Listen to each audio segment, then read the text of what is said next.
Welcome to the Network State Podcast. Today I'm here with my friend Binny Bansal, co-founder and former CEO of Flipkart. Now, Flipkart is the Amazon of India, and it's India's largest exit. In 2018, Walmart bought a 77% stake in Flipkart for $16 billion. For context, Binny and his co-founders bootstrapped the company in 2007 with just a few $1,000s. Getting from that to $16 billion was a huge result, and that exit was obviously big for anywhere, but it was massive for India. It put the Indian tech ecosystem on the map, and it proved that global investors and local talent could build massive companies in India.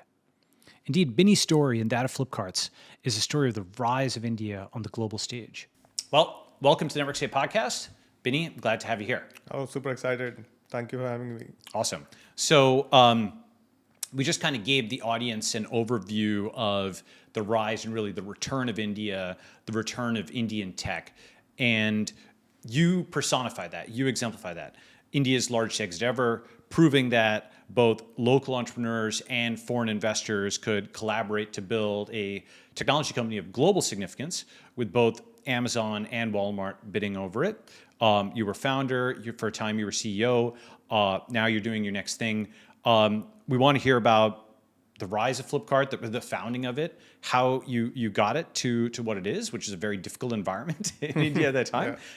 and then what you're doing next. So why don't we start there? Tell us about the origins, like where was India when you got started? Like it was or late 2000s, Yeah, you want to start there or maybe a little bit, maybe even earlier? Earlier, go. Yeah. Start where you think we should start. Yeah, I think what is probably relevant is, I was thinking about this, like where to start, and I remember now a vivid sort of memory today morning, where I'm in like fourth grade, and fourth grade is when I saw my first computer, and that was in my school. So my school had these computers on which very very early you could sort of do stuff in Logo, and you could have, I mean, there was a computer course and which everyone had to take. This is like 91-ish. This would be, this would be 91, 92-ish, very early. And I was an average student in class in all subjects. But when I saw the computer, I knew that that is something I'm going to be good at. Like I just felt like, this is something I love, I'm passionate about. And I remember when sort of the year ended, I had scored like the most in class, like by far. Like there was nobody even close, and I was an average student, so all the teachers were quite surprised, like what happened. And somehow that gave me actually confidence to do better in other subjects as well, especially maths and science. So I got more confident, sort of became better and better, and sort of top of class in math, science, and that's how I got confident enough to sit for the IIT-JEE exam. There is an exam for getting into. Explain what that is for folks who don't know, the IIT Joint Entrance Exam. So I think one of the great infrastructure pieces that I think India really invested very early on, since getting independence, was these institute of engineering and technology called IITs. And when I got into one, there were, I think, 7 or 8, and now there are 20 of them. And these are like elite engineering schools with really world-class faculty, world-class sort of facilities, and obviously the best Indian students sort of compete every year. I think more than when I gave the exam, I think it was more than 200,000-300,000 students giving the exam, and only like I think 3,000 or 4,000 students get in. So it's pretty hard. It's pretty hard. It's actually we'll probably put up some like images of IIT-JEE questions, but it's math, it's physics, it's actually some fairly difficult integrals that they'll typically ask each year, right? And it's also for 50 years being corruption free. Yeah. Like I say, it's been a very high integrity exam with the questions kept, and many of the technologists in the U.S., like I think Vinod Khosla, I believe he was an IIT grad, right? Yeah, and a number of them are IIT or Sundar IIM. as well. Sundar, exactly. And I think he was like a civil engineering grad, but it's really just like a test of technical ability, right? Correct. And so that means that actually some of the most ambitious and intelligent people in India become engineers and have a technical training very early on, right? Yeah, and I mean, I came from a sort of middle class family, lower middle class. Both Where'd you grow up? I grew up in a city called Chandigarh. It's near Delhi. Yep. And it's also a unique city in a way. It's the sort of only planned city in India. Right. Very new city. It was established in 1960. So after India's independence, and a French architect, Le Corbusier, designed it. And he's gotten a lot of flack in the West because he makes these big, boulevards and stuff like that. They doesn't have shade and stuff. Oh, really? Like, yeah. But like, was it okay growing up? Oh, I would be very grateful to him. I love the city. I still love really? it. Interesting. Okay. Yeah, I go back almost every year. Interesting. My parents are still there. My parents still live in Chandigarh. So, and I have a lot of family there. So, a lot of connection there. So, yeah. So as I was saying, I come from a middle class family. Both my parents are working in government jobs. My father was a manager in a national bank, and my mom also sort of had a job in a government office. But I mean, I could sort of dream while growing up, like in the 80s and 90s. I could dream of going to like the best institute in the country. Right. From there, and then working for And the which best organizations across the world. Which IIT did you go to? I went to IIT Delhi. Okay, great. So near home. Yes, near Yes. home. Yeah. And it had a good computer science department. So yeah. And so that was like with the early 2000s or whatever. So that was graduated. 2001. Yes. So Yeah. I started. I went to IIT Delhi 2001, and then I graduated in 2005.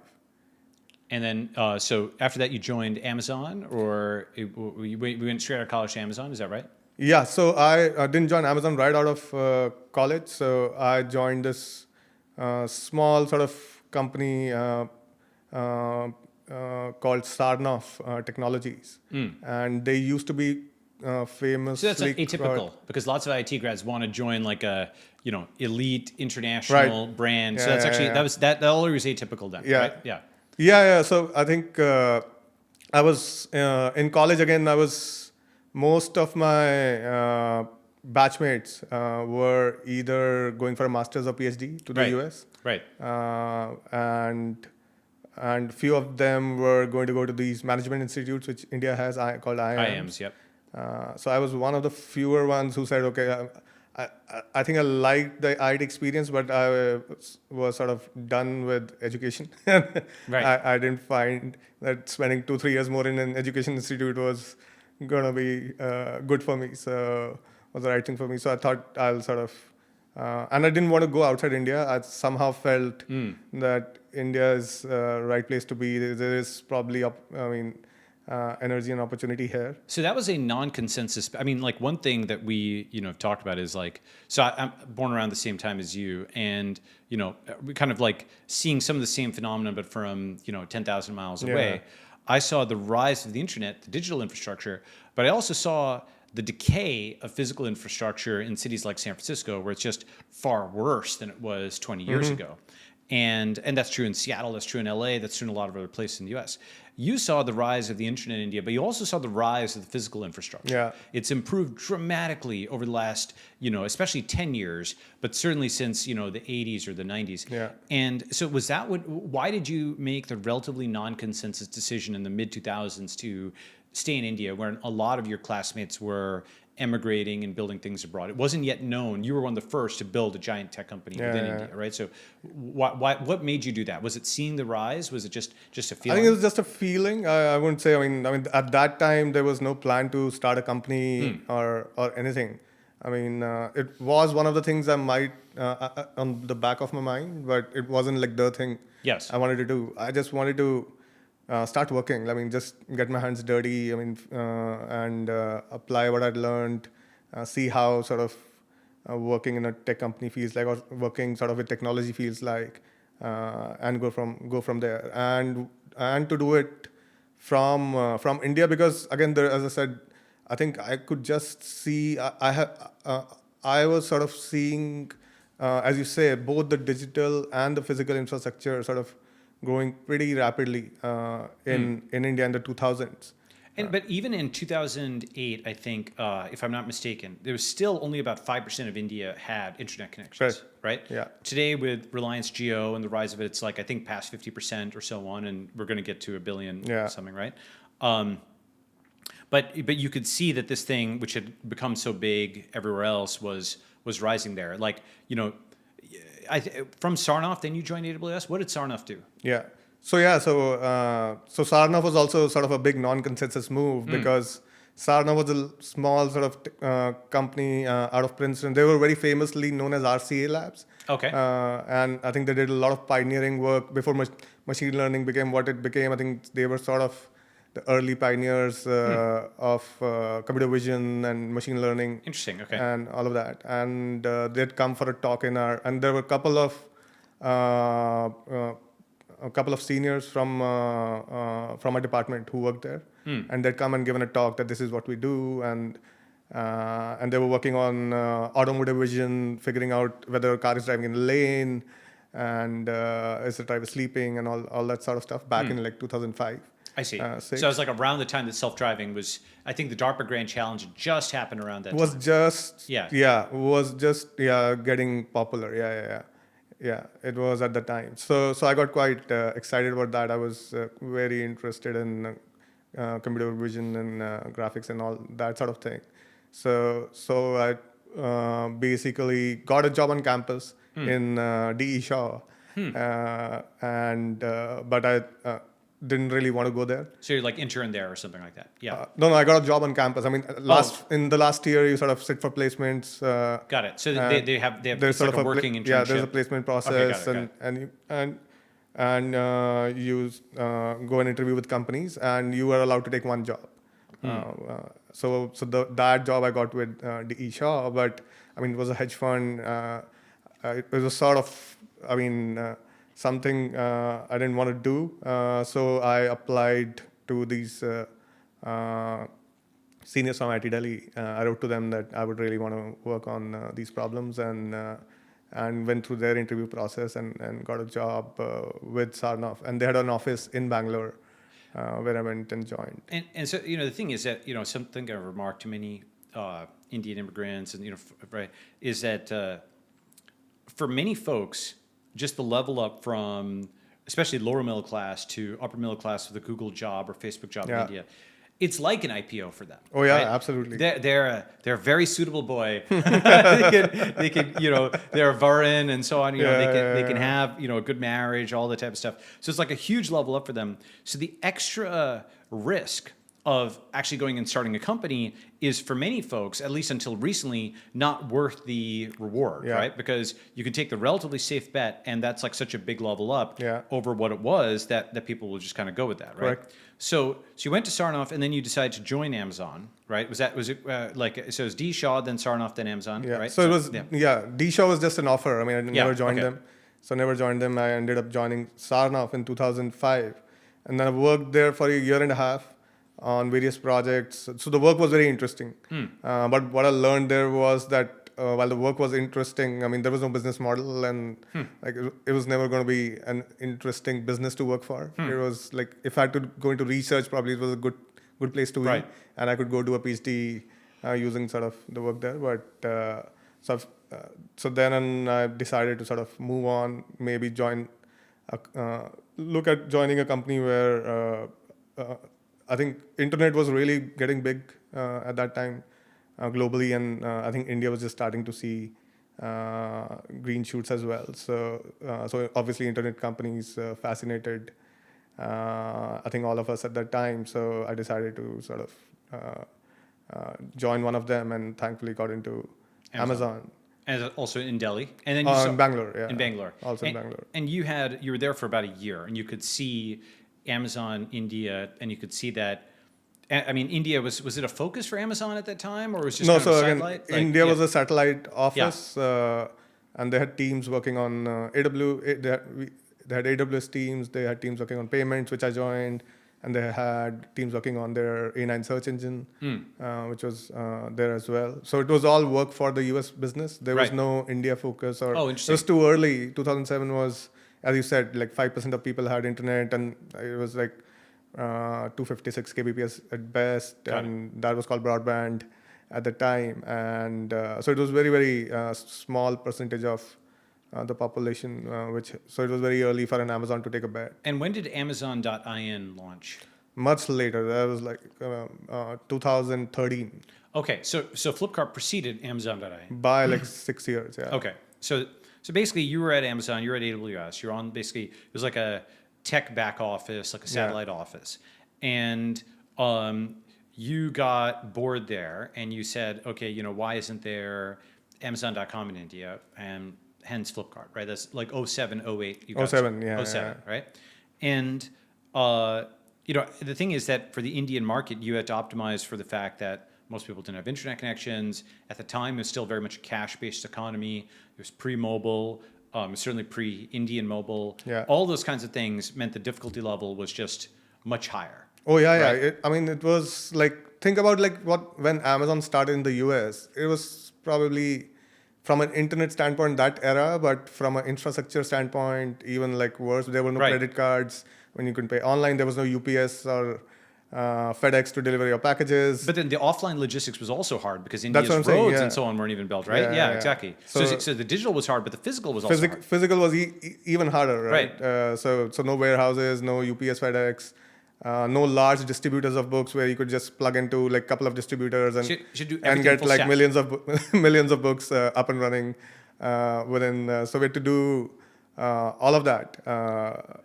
So how'd you do that? Because you're talking about that's not just building Amazon, that's also building FedEx. Pieces of FedEx, right? There's some tweets. We might put up some tweets of you actually going and like delivering packages and whatnot, right? Yeah. So you're delivering packages. Also, if it's a cash economy, what if they don't have the cash on delivery? Now you've taken the hit of the delivery costs. Right. That raises costs through the whole. There's so many logistical issues here. Tell us about kind of how you kind of dealt with that. Yeah. So when we started, we were obviously, very small. We like almost any garage startup in the US. Just the two of us. We were bootstrapped. We had put in $4,000 or $5,000 each of our own sort of savings into the company. And so no venture capital, no angel investment. So to paint the picture again, 2007, 25 million people online in India, and you could count the number of venture capitalists on sort of your fingertips, literally. Right. So there were like 6-7 of them with small funds, like 20 million, 50 million sort of fund sizes for the VCs. There were some PE funds which are large, but they were not invested in. Had there been any? Internet. There was Infosys, right? Right. That was like the big Indian tech story, I think. So there were these IT services companies, Infosys, Wipro. Right. Yeah. But that's not what we think of as tech. Because they were they were not product companies. It was fine, and I respect them building the businesses at the time they did. They helped kind of put Indian software on the map. On the map, yeah. Right, but they were not product companies. So that was the only precedent in India that was a success, the other right? precedent was, all these offshoring offices. So Google had an office, like Amazon, Microsoft had an office for a long time, Texas Instruments. IBM had, like lots of hardware companies also did. So NVIDIA had an office. So all these large US tech players had important teams in India. Yahoo had a big office. We ended up hiring a lot of people from Yahoo. Yahoo had a big office in Bangalore, AOL, all of them. So I think that's where the product and tech talent came from. And that's where sort of it existed. Because they learned what world-class was, and then, that's right. Yeah. And this is actually something, people talk about like, quote, brain drain, but then there's this other concept like brain circulation or brain regain where, certainly a big part of India's rise is the diaspora going abroad, building the reputation, having capital and talent come back, know-how coming back. Okay, an Indian successful in the US. Okay, maybe we'll set up an office in India. Okay, now Indians within India learn something. So there's like that kind of loop, and you saw a big piece of that, right? Correct. Yeah, exactly. And so the logistics part, I'd love to understand that because, okay, so I'm just thinking about level of difficulty. This is like scaling Everest without a map, okay? So it's 2007, you have no angel investment or venture capital. There's no like success stories that you can point to, at least domestically. You can point to it globally, right? There's very little in the way of physical logistics, right? Yeah. So while it's true that the Amazon.com business model has worked, and you could also see that it had been cloned in China, right? And that was starting to work at that time. Yeah. Even the Chinese tech story only truly built out in the 2010s, but there were some stories of Chinese tech success then, right? It wasn't at total zero. India was even further back. So how did you manage like the logistics of everything? Like, Yeah. did you deliver yourself? You built your own, Yeah. network of drivers? How should I think about that? Yeah. Yeah. So for the first 2-3 years, we were selling only books, and there were some small companies like UPS and FedEx, local companies in India, courier companies, which which would sort of were good at delivering documents, and hence I think with books they were able to manage our business Right. and scale. So we just partnered with them. Take the and- Amazon model of starting with books. and started with books. And on the supplier side, we just went from small distributor to publisher. Like we had to go to like 20, 30 of them instead of like one or two, because there was no large aggregator who was aggregating books at a large scale. So we aggregated that, and we put that all on online. And we started with a very simple USP that what you see is what you get. I mean, even doing that in India was good enough, I mean, because the there was price nothing won't- else. There's no hidden costs. There's none of that. Right. Basically, it was like a WYSIWYG for prices. Right? Yeah, WYSIWYG for prices and for delivery. Like you will get, if you order, you will sort of get it within 3 to 5 days. And explain why that was an innovation. It's because people were used to haggling, they were used to hidden costs or something like that. Is that Yeah. what it was? Yeah, so retail in India is at that time wasn't very well developed. It was completely fragmented market, no large retail brands. So Indians had never really seen customer service, so as Right. to speak. So if you went to a small Indian mom and pop shop, the sign on the shop would say "once sold, no return."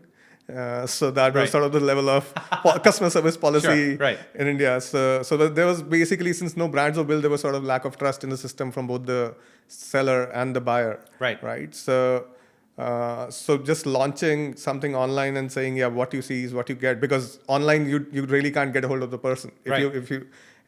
you've paid money and if you don't get what you wanted, then what happens? This is actually, I mean, in the 50s US, 60s US, like big chains like McDonald's were actually, today people, are tired of them or negative on them in the US.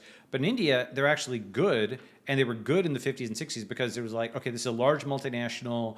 I know I can get a consistent interface Right. to them.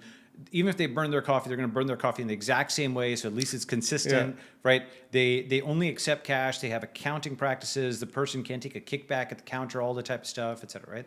And so so the multinational model actually helped establish trust within India for kind of scale commerce. So would you that's basically what I'm hearing from you. Yeah. I think it sort of probably is a similar story, but happened in the 50s, 60s in the US. Yeah. This is a broader thing where I think in many ways, like the U.S. is becoming more like the India of my youth, right? With a lot of, like a lot of smart people who just can't get it together as a society, and lots of, communal stuff, all the type of stuff, unfortunately, in the U.S.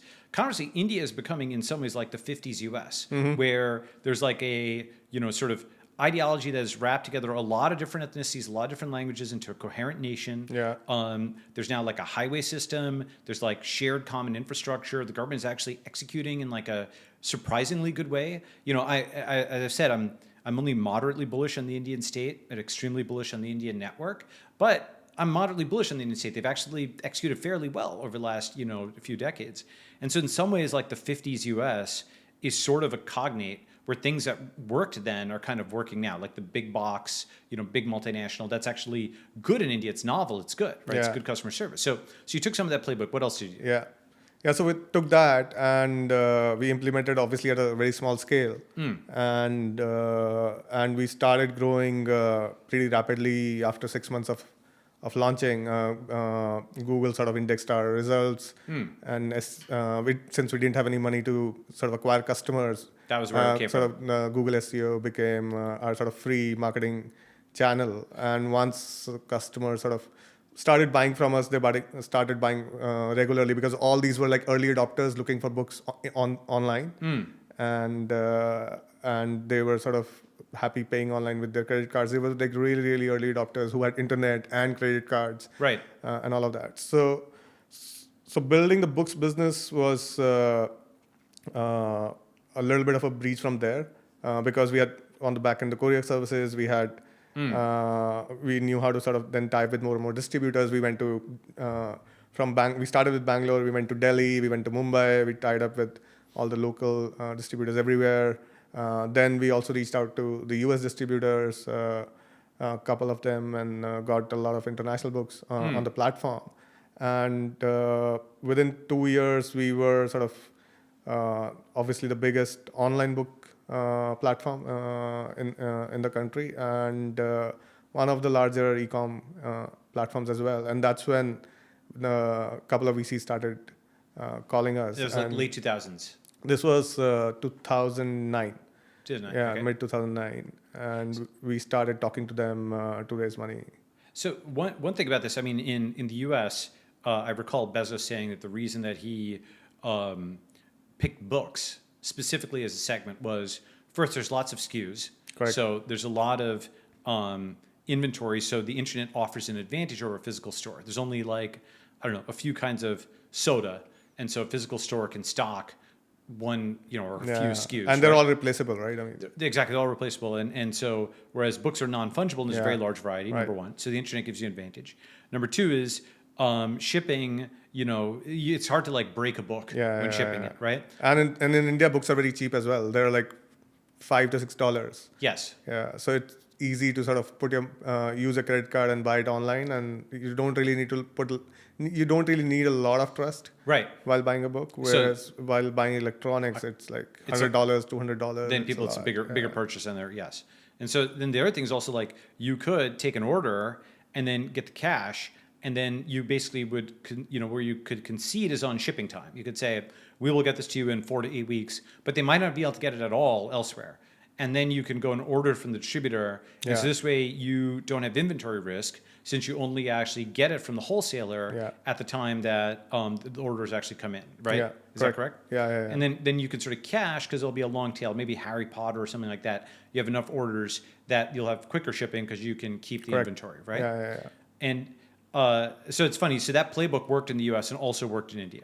Yes, in a similar way. And India is a much smaller country, so we could actually do like 2 to 3 day delivery almost across like 80-90% of India, even when we didn't have the inventory. Oh, really? And, Why is that? Because so that's actually surprising, because I would think international distributors to get the books into India and so on. No, when international obviously took 2-3 weeks. Okay, sure. Yeah, but if it was there in India with somebody else, if we didn't have it in our warehouse and it was in our distributor's warehouse, And we could still sort of get it to the customer within 3-4 days. And that is actually a little surprising to me, because the shipping I would have thought would be more expensive and less reliable than, I guess India did have a postal service. Yeah. So you just India lean on had a that. postal service, and there were these, as I said, these companies which were good at documents, banking documents, and stuff like that. So that's, you leaned on those. Because the banking system had a lot of need for couriers and everything needs to be in person. In Yeah. Right. Yeah. So there was that system which worked for books Got it. pretty well. So I think it became way more complicated once we launched electronics in 2010. That's where the whole logistics story sort of started to become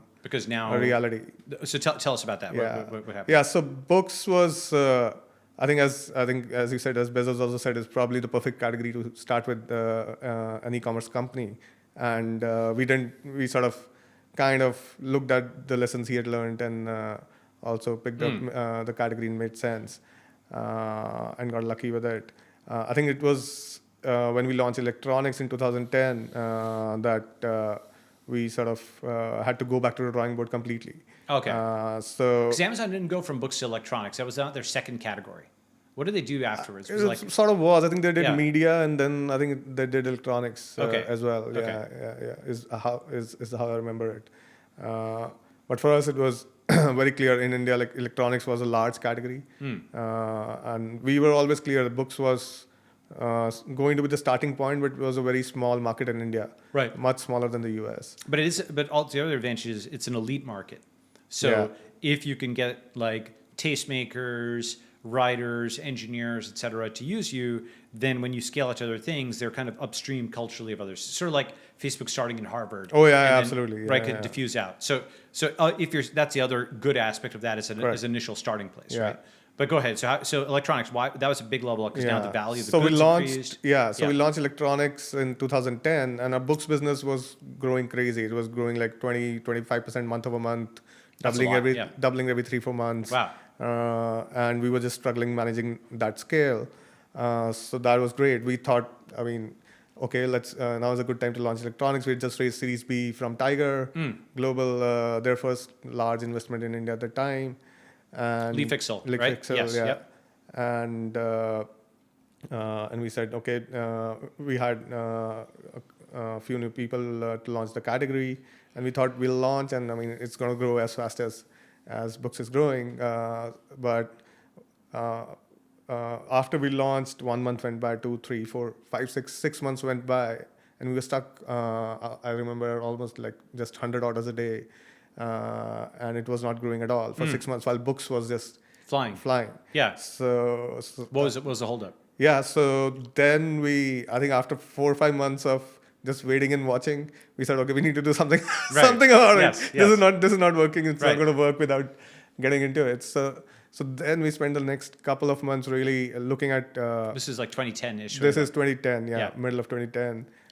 We spent a lot of time looking at, okay, what are the barriers for the customers, right? And we did a lot of work directly with customers, talking to quite a few of them directly, looking at our data and making sense of things. And 3 things really became clear to us. One was that, as I said, books in India are like $5-6 each.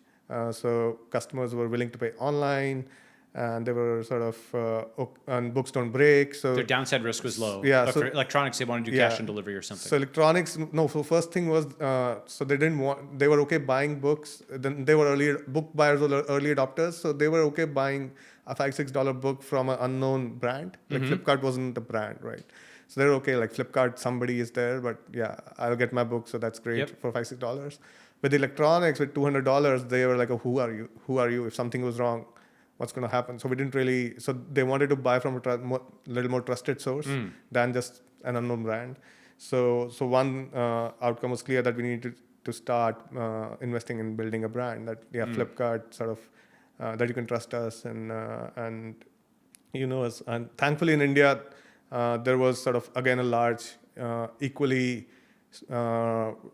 good sort of ecosystem of brands, local brands. Unilever in India, P&G, Unilever, Right. especially Unilever, had a large presence. And So how could you leverage that? You just used some of their tactics, like brand advertising? so and we no? use some of the tactics and people. So I see. Got it. like we hired our first head of marketing and brand was an ex-Unilever person. So brand is something many people don't understand, especially technical people, because it sounds like vague and marketing-ish or what have you. Yeah. And I've always thought of it, or eventually I was able to think of it as the set of associations that come to mind when you mention a word or show a logo. That's brand, Yeah. right? So it's like the word cloud that pops around something, yeah. right? And if it's a blank that people draw, then there's no brand association.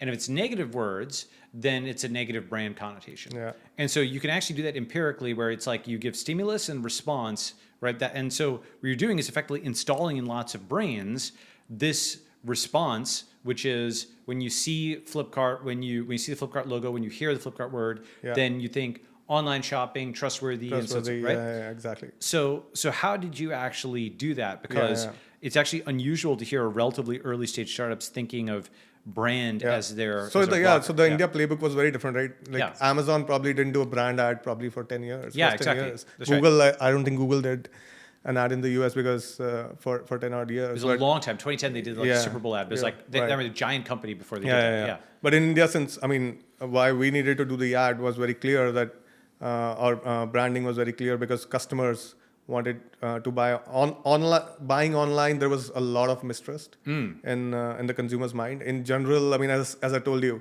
in India there was no developed retail, so customers were not very trustful anyway of retailers in general from people who used to buy stuff. So if buying online was a step beyond, right? You're buying from somebody you don't know at all, and you can't go and get hold of them. So building a brand became like a big. So what did that big mean? imperative. Did that mean billboards? Did that mean TV ads? Yeah, I'll Did come it to mean- that. Yeah, So, okay, sure. so that became the first one. And the second issue we found was that, again, books was being bought by early adopters, whereas we wanted to sell electronics to like the next set of users who mostly did not have good ways of paying online. This was very, very early days in India. So India, again, had 30, 40 million people online by that time, 2010, or maybe 50 million people by 2010, 11. And credit card penetration was very, very low. So very few people had credit cards, less than 10 million, I guess, at that time. And in 2010, less than yeah, 10 million people had credit cards. yeah. Wow. Okay. And 10 million people who had active cards. I mean, Sure. people would have cards, but people using cards was very low. And people using cards online would have been like less than 5 million for sure. Yep. So very difficult sort of to figure out a way for people to pay. And there was internet banking, which was also prevalent at the time, but also not very ubiquitous. So cash on delivery, that you pay when you pay by cash. And this is the third. This is the third big one. This is the second one. Okay, so okay. using cash to pay became another big barrier to overcome, that we needed to collect cash and do cash on delivery. And the third big one we found out was that customers were asking, what if I order and I get the product, but something goes wrong? I mean, after I open the package, you are gone. Either it's broken or it doesn't work after a couple of days. What happens? So we had to come up with this thing called 30-day no questions asked return policy, which in the US is probably just par for the course. But in India, it was like the innovation of the decade. So, because as I said, in India, retail was once sold, no return. Right. So to go from once sold, no return to 30-day no questions asked returns was like a huge pivot, right? That's interesting. You get out of the low trust disequilibrium into the higher trust. Correct. Yeah. Interesting. So this was basically just thinking of, okay, if we have to solve this at scale, and what should it be, right? And can we get it done? So obviously there was a lot of debate on misuse and how will it work, how much will it cost us to do that, and we went back and forth. But it was clear that without this, we wouldn't be able to sort of sell electronics online. So we did these three things: and brand, cash on delivery, and returns. All of which are like trust building things. Trust building, exactly. Yep. All of these were really trust building things. And then going back to your question on brand, then it was very clear what the job to be done was for the brand. It was to build awareness and trust on these parameters. So to first build awareness that Flipkart is a place you can trust. Flipkart exists. Flipkart does. You can buy books and electronics on Flipkart. And the second was that you can trust Flipkart. That you can pay. That if something goes wrong, we'll take care of you. 30-day no questions asked. So we created 3 spots. One on cash on delivery, one on this 30-day returns policy, and one just on the assortment that you can buy anything and everything under the sun. We should play those ads. 30-day replacement guarantee on all products. Flipkart.com, the online megastore. These are iconic ads. I mean, we got lucky with, we worked with a startup advertising agency. Which one? We didn't go to, it was called Happy Creative Services. Okay. We talked to, I think 3-4 established ones, but ended up choosing these guys who had just started their new agency. And the concept they came up with was that buying online is so we use kids as adults in the ads, and the sort of message was that buying online is sort of kids play. I mean, if kids can do it, you can do it as well. So, and that worked brilliantly well. Really interesting. So that's so different than almost any American startup story I've ever heard, that like advertising and brand building was like a core thing early on. Exactly. Right? It was a core thing early on, which is like very different from, so if we had a lot of mentors, let's say from the US, and if we kept hearing their advice, we would have never done that. Yep. So it was very, very, very different from the US way of doing things. And then it took off. So we, again, went from, I think, 10 million to like 100 million run rate within a year. And at that time, we hadn't built our own logistics, our own delivery fleet. And we were doing cash on delivery, and our partners, third-party partners, the sort of UPS, FedEx equivalent in India, were sort of not able to manage the complex cash on delivery process at scale because there's a million ways that can go wrong. Yeah, there is this a million ways cash on delivery can go wrong. So we were again back to the drawing board. Okay, now we figured out how to sell, but we need to figure out how to deliver at scale. And then we said, okay, we tried working with them for 4 or 5 months. This is now 2011-ish. This is 2011, yeah. And but we were clear that they didn't have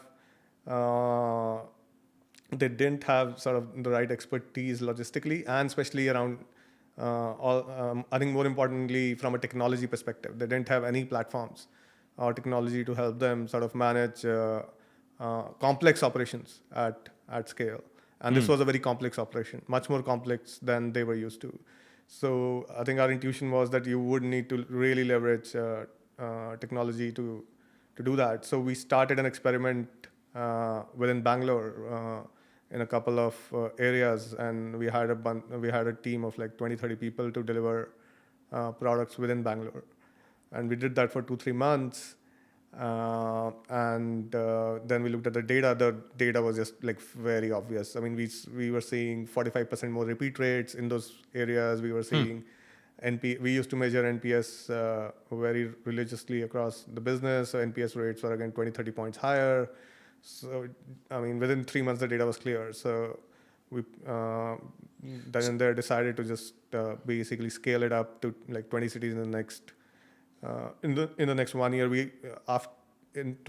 end of 2011, we had 1,000 people in 20 cities in India delivering packages within our team, in our own team. So that's really interesting. Basically, if I can play that back, one aspect is you almost did like a case control study, right?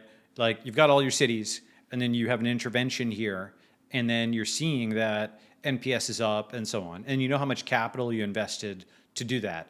And you could probably even say we invested X of capital, our sales is up 45%, our NPS is up, our return or our return customer rate is up. Therefore, we're investing X of capital, we're getting Y out, Y is much greater than X, and then scale it out, right? Like essentially kind of calculation that one can do. And when you've got geographically isolated markets, you can run those kinds of experiments. The other thing that, also came to mind for me when you were talking about returns and COD is, there's way more code paths when you have returns and when you have COD, because it's like, oh, you send it, oh, they send it back, oh, you send it again, oh, they they don't give the cash this time or whatever. Like now you can have ping pong back and forth, and every single one of those you'll have somebody who returns it like 5 times or something like that. And it's not just code, but it's also a logistical thing of making sure that you have some cutoff rules. They can't return it like 3 times in a row or something, right? All that type of stuff you have to figure out. Yeah. Exactly. I mean, since you had to figure out all that type of stuff, nobody else was going to do that for you. Yes, exactly. Right? So you couldn't outsource that. Yeah, you couldn't outsource that. India's the end of the line for outsourcing. You have to insource it. Okay, good. Yeah. So yeah, and that became a huge competitive advantage for us, right? And it probably that advantage lasted us for like more than a decade, almost like 7-8 years at least, because Amazon came in 2013, had to go through the same issues, try to copy a lot of what we had done, but it took them a lot of time and money to do that. Yeah, the thing that's interesting about this is, I've also helped build a clinical genomics factory, and one thing I observe at that is that I think there's 2 kinds of innovation. I call them the rhino's horn and boosted metabolism, right? So the rhino's horn is what it sounds like. It's like a big perceptible horn. Oh, Google has PageRank. That's its big innovation. Yeah. And because it's legible, because it's perceptible, people can be like, oh, I'm going to copy. See it, make sense of it. Make sense of it, right? Yeah. Whereas boosted metabolism, it's like, why is it cheetah fast? Okay, maybe you can point its legs or something like that, but it's just 1,000 metabolic changes where it can stretch more and so on. It's not like any one thing. Right, it's 1,000 things coming together to exactly, and it's not like it's got wheels for legs. It's not got a rocket for a tail or something like that, right? So it's not like very visible or legible, and therefore it's harder to copy, and therefore it's a more durable competitive advantage. But it's also harder to articulate, and so you have to just see it in the graph, right? And you can see that it's faster, but the fact that you can't easily explain it is actually an advantage. It's illegible. Yeah. Right. So you guys had a kind of boosted metabolism where it was the hard to copy thing, where in a sense, sometimes the fact that one can't just bullet point the innovation. I mean, you can now, you've got these three things and, the returns and so on, you can explain it, but it's not just like a one-liner. Yeah. Right? Oh, it's not a one-liner at all. I mean, if you go back to the logistics problem, again, in India, like addresses are not really geocoded. I mean, the address could be, especially in a tier 2, tier 3 town, could be like as amorphous as, behind this temple. Oh, man. Right? Yeah. This person's name and like this. It's a pre-GPS or this is a pre-ubiquitous iPhones, right? Yeah. So behind this temple. So all that information, all that knowledge sort of got encoded in our own systems, right? Because our system knew where this address would be and could do it, could sort of deliver more efficiently as it learned over time. So you're actually mapping India in part. Because as you start going from 1 million and then 10 million and more Indians, you start hitting locations that are more off the grid, right? I see. Especially that first delivery to a spot, correct. right? Yeah. So that's the sort of system that got built and became like one of our big enablers. You must have been a big part of that electronics must have been people buying their first phone or something like that, right? Yeah. So people must have had to buy a phone for somebody else because many people didn't have phones, right? Yeah. So probably a significant chunk of those orders, because how are you going to buy online if you don't have a phone, right? So, and it probably meant that your interface was like more Android first and more mobile first or what have you, right? Tell me about that. Yeah, so that shift started happening in 2013 and 14. Yep. Till then, it was mostly on web. Okay. Yeah, it was mostly on the web, and then Android and mobile. So that was a time when mobile phone prices became like $200, came down to $200. A good mobile phone started costing that much, and then it really took off. And I remember Xiaomi and Motorola were really the two big sort of beneficiaries of that takeoff, and both of them worked very closely with us. So in 2013 we had a huge innovation which changed sort of the way mobiles were sold in India. So before we did that, 95% of mobiles were sold obviously offline in India, and there was this whole chain with multiple people in the middle, right, middlemen. So it started with obviously a brand, and there was a national distributor, then you had state level distributor, then you had a city level person. All these guys taking the cut all the way down. And then you had sort of a retailer like all the way down. And it was a pretty inefficient sort of supply chain. So what Motorola and then Xiaomi did with Flipkart was they said, okay, if we can sort of design a phone which is 30% cheaper but with the same quality, and we can sort of sell it direct to the customer, online only. Like this phone won't be sold offline. Can we make a dent in the market, and can we increase sort of the share of the market? Can we increase the number of people buying phones?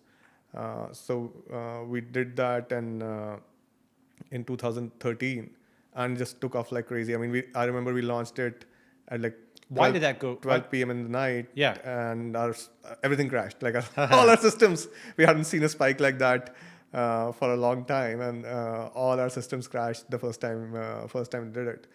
It became a rage because you were getting a really high quality like Samsung really good phone, but at like almost half the cost. Because you cut out so many steps. Because you just cut out all the steps. Because you cut out all the steps and sort of all the inefficiency in the system. That's what I always say, going direct. Yeah. Awesome. And then how many phones? Do you know how many phones you sold, like total? Do you have any number? It's got to be millions for sure. Today, I mean, I think 1 out of 2 phones sold in India sold online. So it is like phones is a heavily penetrated category. Is the most penetrated category online. I mean, we would have sold upwards of in the first 2-3 years upwards of 10-20 million phones. I think now we would have hundreds of millions. Hundreds of millions of phones now. The thing that's interesting about that is basically I remember, so this is something that happened around 2013, 2014, the whole free basics thing, right? So for those who don't remember this, basically Facebook, came in and they were saying, hey, we will subsidize your connection to the internet, but we're going to gate it through Facebook. And, this is something which will get a lot of Indians on the internet. And what's interesting was at the time, the Indian tech ecosystem resisted this because it was all going to get centralized through Facebook. And I remember thinking from the outside, I was like, because I was in the US at that time and so on. I was like, well, look, isn't something better than nothing, right? And the thing is that, what happened, India actually did something that China also did, which is they said no to free basics. But then they also built something better, right? With Reliance Jio and so on. They built something domestic better. And just like, China, for example, they did ban foreign social media, but then they built their own thriving ecosystem. And I think a lot of the sort of industrial policy or protectionism type stuff, people will, be quick on the ban, but they don't realize how hard it is to build. Yeah. And you actually, that's actually the real hard part. It's easy to ban, it's hard to build. And if you ban without being able to build, you just lower the quality of life for everybody. Right. So if it's sort of like asking for the ball, you're in sports, right? Okay, I'm asking the ball, you better dunk the ball if you're asking for the ball. But India's tech ecosystem did dunk the ball. And you were kind of watching the whole free basics thing on your side. Right. So it looks like absolutely the right decision from 10 years later. Now the whole thing is not choke pointed. I mean, I respect Zuck, I respect Facebook, but I'm also glad the Indian ecosystem is not choke pointed through Facebook. Right. So how did that look like in 2013, 2014? Yeah, so 2013, 2014 was sort of the pre-Geo days. Mobile internet was growing, but growing like at a steady pace, not like growing very, very fast. It was still expensive. I think 1 GB would still cost you like more than $1.50. Tell people about, by the way, like for global viewers, what is Geo? What is Reliance Jio? How did that come on the scene? So Reliance Jio is now, I think, the largest telecom player in India, or in the top 2. The other one is Airtel. But Reliance Jio came in at a time when there were already 8 to 10 players. They were the last ones actually to enter, but they took a huge bet on 4G and on mobile internet, and they crashed prices. That basically business model was to deliver very, very high speed internet, 4G internet at prices which were 1/5 to 1/10 of the market prices.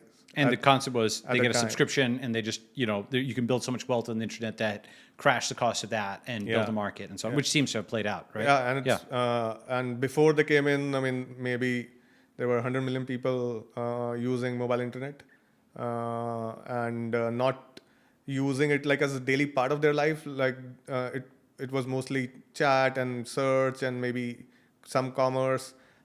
It wasn't really a lot of video and it wasn't sort of you were not like living your life of your mobile.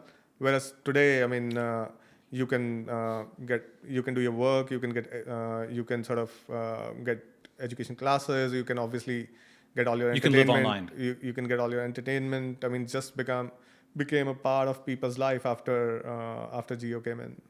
Yeah. And what's happened here, by the way, something I remark on is I think Geo really started going vertical. Like it came out 2015, 2016, and then it was like huge by 2018 or thereabouts, right? Yeah. And I think we've crossed 1 billion Indian mobile phone users now, and we'll get to 1.3 or something. I don't remember the exact number. Last I looked was like 860 or something like that, right? So one thing that's happened, I think, is that people don't know is Indians are or soon will be the majority of English speakers on the internet. Yes. Right? Maybe they already are, but they'll soon be, for sure. Soon be, depending on whether you define how many English speakers there are in India, and are they first or second language. Yeah. And the thing is that you have these amazing like YouTube channels, which are like villagers from rural India, and they're just online. The guys who are making food and stuff like that. You've seen that, right? And the thing is that a gigantic part of social media audiences actually are Indians who are lurking. And one of my friends, Akshay, has this line, which is, that Indians don't need the H-1B visa anymore. We have the TCP/IP visa, right?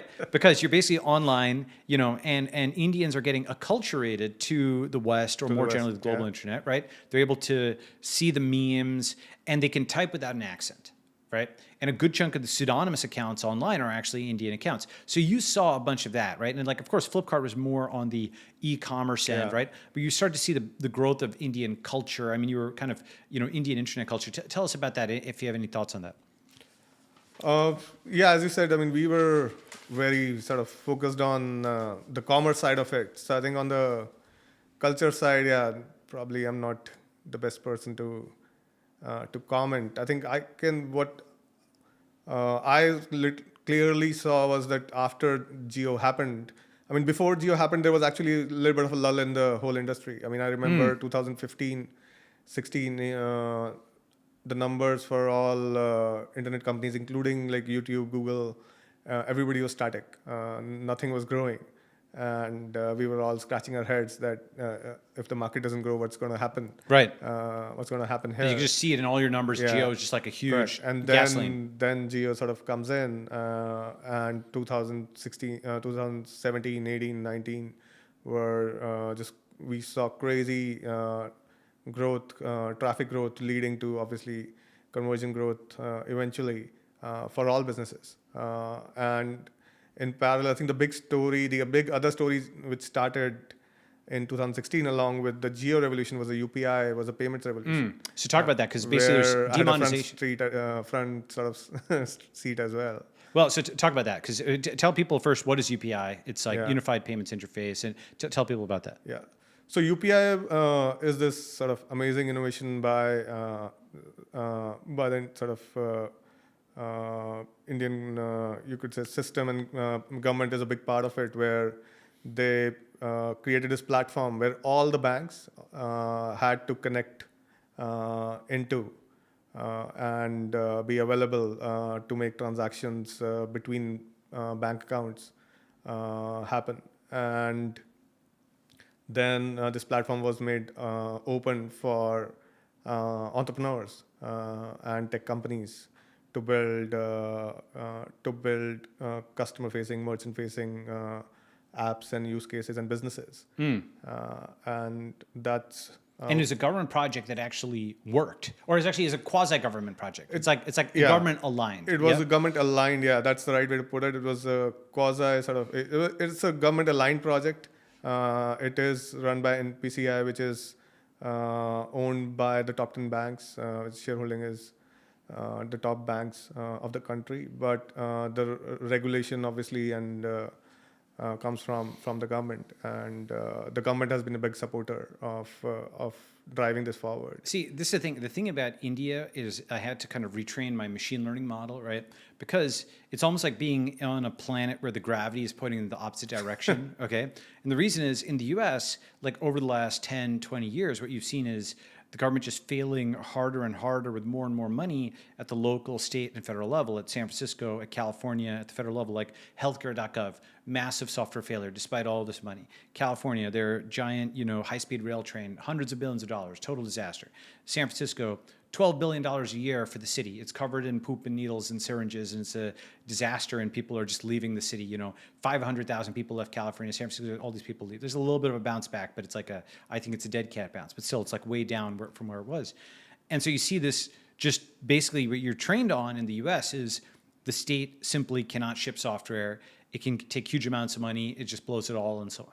And that was actually also, frankly, my mental model of India in the 80s and the 90s when I visited, right? Because it was, it was the ambassador, and it was, there's ambassador and Limca. There was a licensing regime. You had to get a license for even starting a small business. It was hard to import things. It was exactly backwards. Yeah. Exactly, that's right. Like, there was like, there was one car. The ambassador was like the one car in the entire country, right? And there were a few things. You had some like Coca-Cola, there's Limca or things like that. But it basically seemed like it was frozen in time, static, right? And then post-1991, you had liberalization after the fall of the Soviet Union. Again, people may not know this, but just I'll probably give a quick like history of India to open the thing. But liberalization 1991, India's economy started taking off. And now what's amazing is I'm actually starting to bet on, I remember actually in the 2000s, you may remember this. Do you remember the Golden Quadrilateral? Yeah. Okay. So I remember seeing that announced in the 2000s. And I was like, okay, it's not going to go anywhere. I haven't seen any government project or work. But we have highways now in India, right? There's there's like, I remember getting off the plane, I think it was like 2019 or something. And, you know, I come back every few years now. I've come back much more frequently. But I was like, this is incredible. There's, you know, the streets are quiet. There's like modern traffic lights and stop signs. People are braking at stop signs. And so I couldn't believe it. Like the India of my memory had just completely transformed, and you kind of lived through that. And probably it made some of the delivery and logistics easier and so on, right? Yeah. So when did you start to see that the government was actually able to execute, or at least, you know, I'm not saying it hits it every single time, and there's things like demonetization, which one can argue, but that it was like actually, it had a non-zero batting average. When did you feel that like start to happen? Because that's a relatively new thing. Yeah. No, I think that had sort of, I had sort of started feeling that it had started to happen since, I think, early 2000s. I think for sure, with, as you said, the golden sort of quadrilateral thing came. Was that the first? Was there anything else? Came at that time. And I mean, in memory, I have more recent examples. But what was the first? It was like the early 2000s. I mean, was it just like capitalism came in and so on? But like, what was happening in the early 2000s? What was happening was that some of these new industries were sort of starting to boom, and you were starting to see some of the Western brands also enter India, and things starting to modernize, like food and beverage. Like you talked about McDonald's. McDonald's sort of came in. From a food standpoint, you obviously had the big tech companies coming in and setting up satellite offices. You had the Indian IT services sector starting to grow really fast. You had Indian telecom. I think telecom was a major sort of boost for the whole economy and the social fabric as well. So you started to see that happen. So that kind of infrastructure prerequisites. And then like, you know, now there's Golden Quadrilateral, there's UPI, and then more generally India Stack. There's India Stack, there's GST, there's a uniform sort of now tax code for goods and services, which was very complex when he started Flipkart. So why is that better? It's basically just like much easier to calculate now. Your code is just way... So when we started Flipkart, it was almost like the Indian tax code was almost like you were living in Europe, with every country before the European Union. I don't know how it works, but every country having its own sort of tax laws and taxation rules and slabs. And to get that sort of down from like 25 different rules and regulations to like one unified GST regime was, I think, a major big boost as well. And when was that? That was 2010s? This was middle of 2010s, 2015, 16. See, what's interesting about this is, you know, I'm big as a quote decentralization proponent, right? But I'm a pragmatist, and I think there's centralization, decentralization, re-centralization, and India and actually also arguably China are in the middle of their. Maybe China's past this now, but India is in the middle of a positive centralization arc, right? Where all of these different languages and cultures and so on are now kind of unified, like, you know, rather than having 25 different, you know, payment codes, it's e pluribus unum. And the US is in the opposite phase of a decentralization arc where the states are increasingly pulling away from a federal government, right? So that's why I'm saying it's like gravity is reversed, and many things are happening in opposite in India than they are in the US, which is like a really useful contrast of the two systems, right? Go ahead. Yeah, so I think that's, and you touched upon the India Stack. I think India Stack has been, and the India Stack team has been also a major reason for some of this digital infrastructure to really come about and be successful. So the first success was obviously Aadhar, which is like a digital ID for more than 1 billion people. So getting a digital ID working at that scale in a country like India was a huge challenge, and that was sort of the first digital win for India, and that created, I think, a massive confidence that you could do it at scale in many other areas. I think second one became UPI. So talk about that. That was a big one also. So on UPI, the philosophy was that in India was a cash economy, obviously, for the longest time. and it was obviously inefficient from that standpoint. There was inefficiency, tax leakage, all sorts of problems because of that, and a lot of people were not also part of the banking system in India. So there was sort of a two-pronged approach the government was taking, that trying to get hundreds of millions of people to get a bank account. But you can get a bank account if it's not useful or usable, then it's not doesn't help. So UPI was sort of an answer to make it useful, right? If you can get money in, get money out into your bank account in a very easy way without opening hundreds or thousands of branches all across India for 1 billion people, that was really critical. So the mobile phone infrastructure enabled UPI. So they said, okay, let's ride on the mobile phone infrastructure.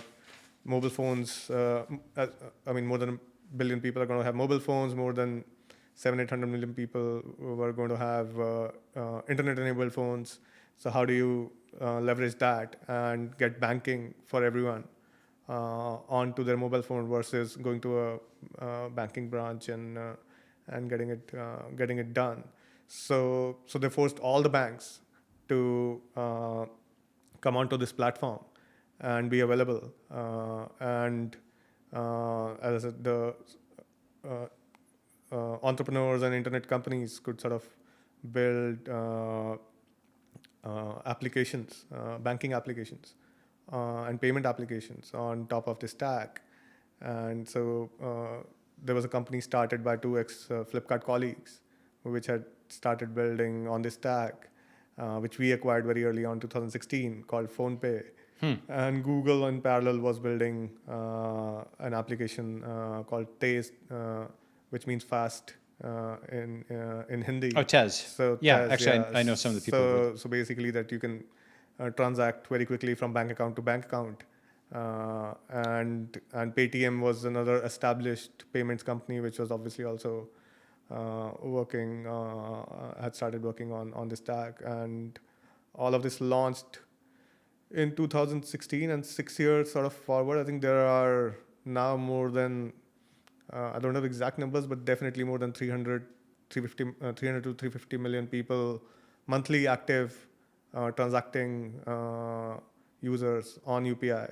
Oh, it's gone like whoosh like this. Yeah. I mean, the thing is, in 2016, there was the demonetization episode where a lot of cash was just turned off. And at first it seemed like, oh, this is a disaster. There were long lines and so on and so forth. And electronic payments were not uptaken before then. But this is kind of what we were talking about, where there's like a ban and then a build, right? There's many aspects of demonetization which I would disagree with from a philosophical or whatever level.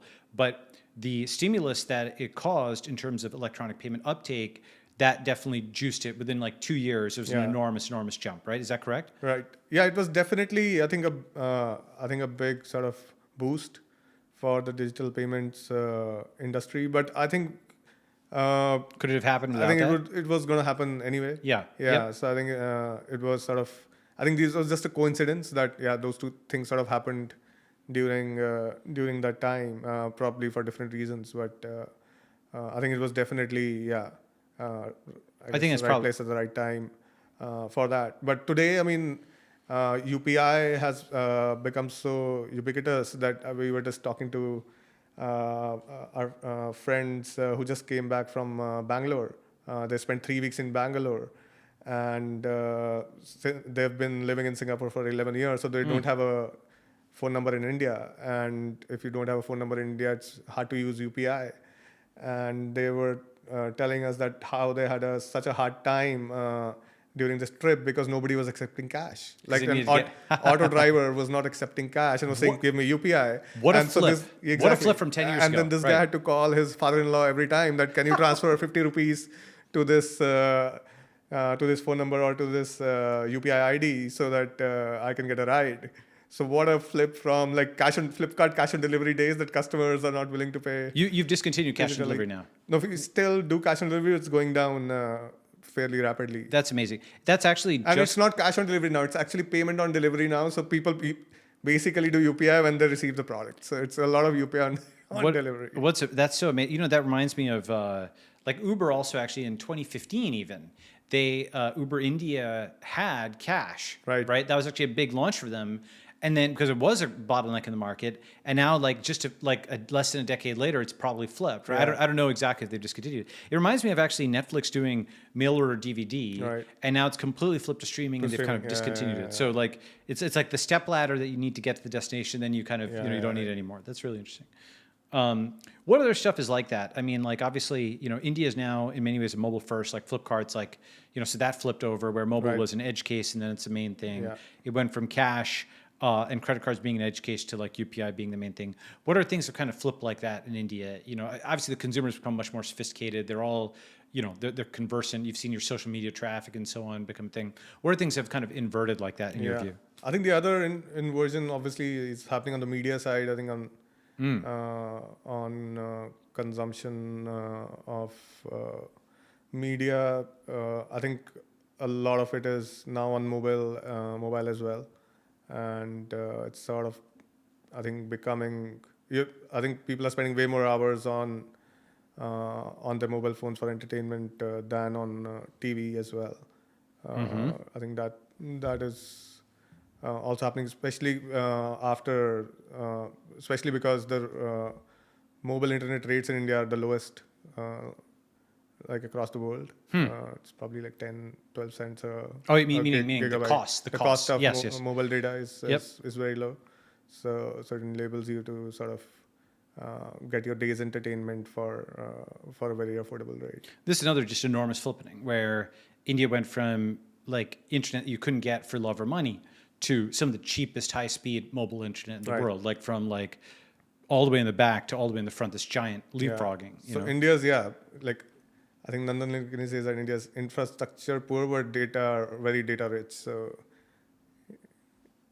that's where we are. It's a very different, it's a very different environment than anywhere else in the world, I guess. It's really interesting. I mean, okay, so that kind of takes us through like the rise of Flipkart, the 2010s, GST, UPI, Aadhar. Do you guys use Aadhar as a login mechanism on the site? Like with SingPass, for example, in Singapore, you can like log into banks with SingPass. Yeah. How does Aadhar work? Is it like Facebook login? How should we think about it? Not really. Aadhar is mostly used for stuff like KYC and those things. Banking and things like that. Yeah. It's your digital sort of ID. You don't. It's not like your sort of it's not like your internet ID in that sense. So it makes all the processes where you need to identify yourself and get registered with a financial institution or with a government institution easier. Yeah, one of my theses is just like digital currency has sort of converged, currency, stocks, bonds, every other kind of instrument.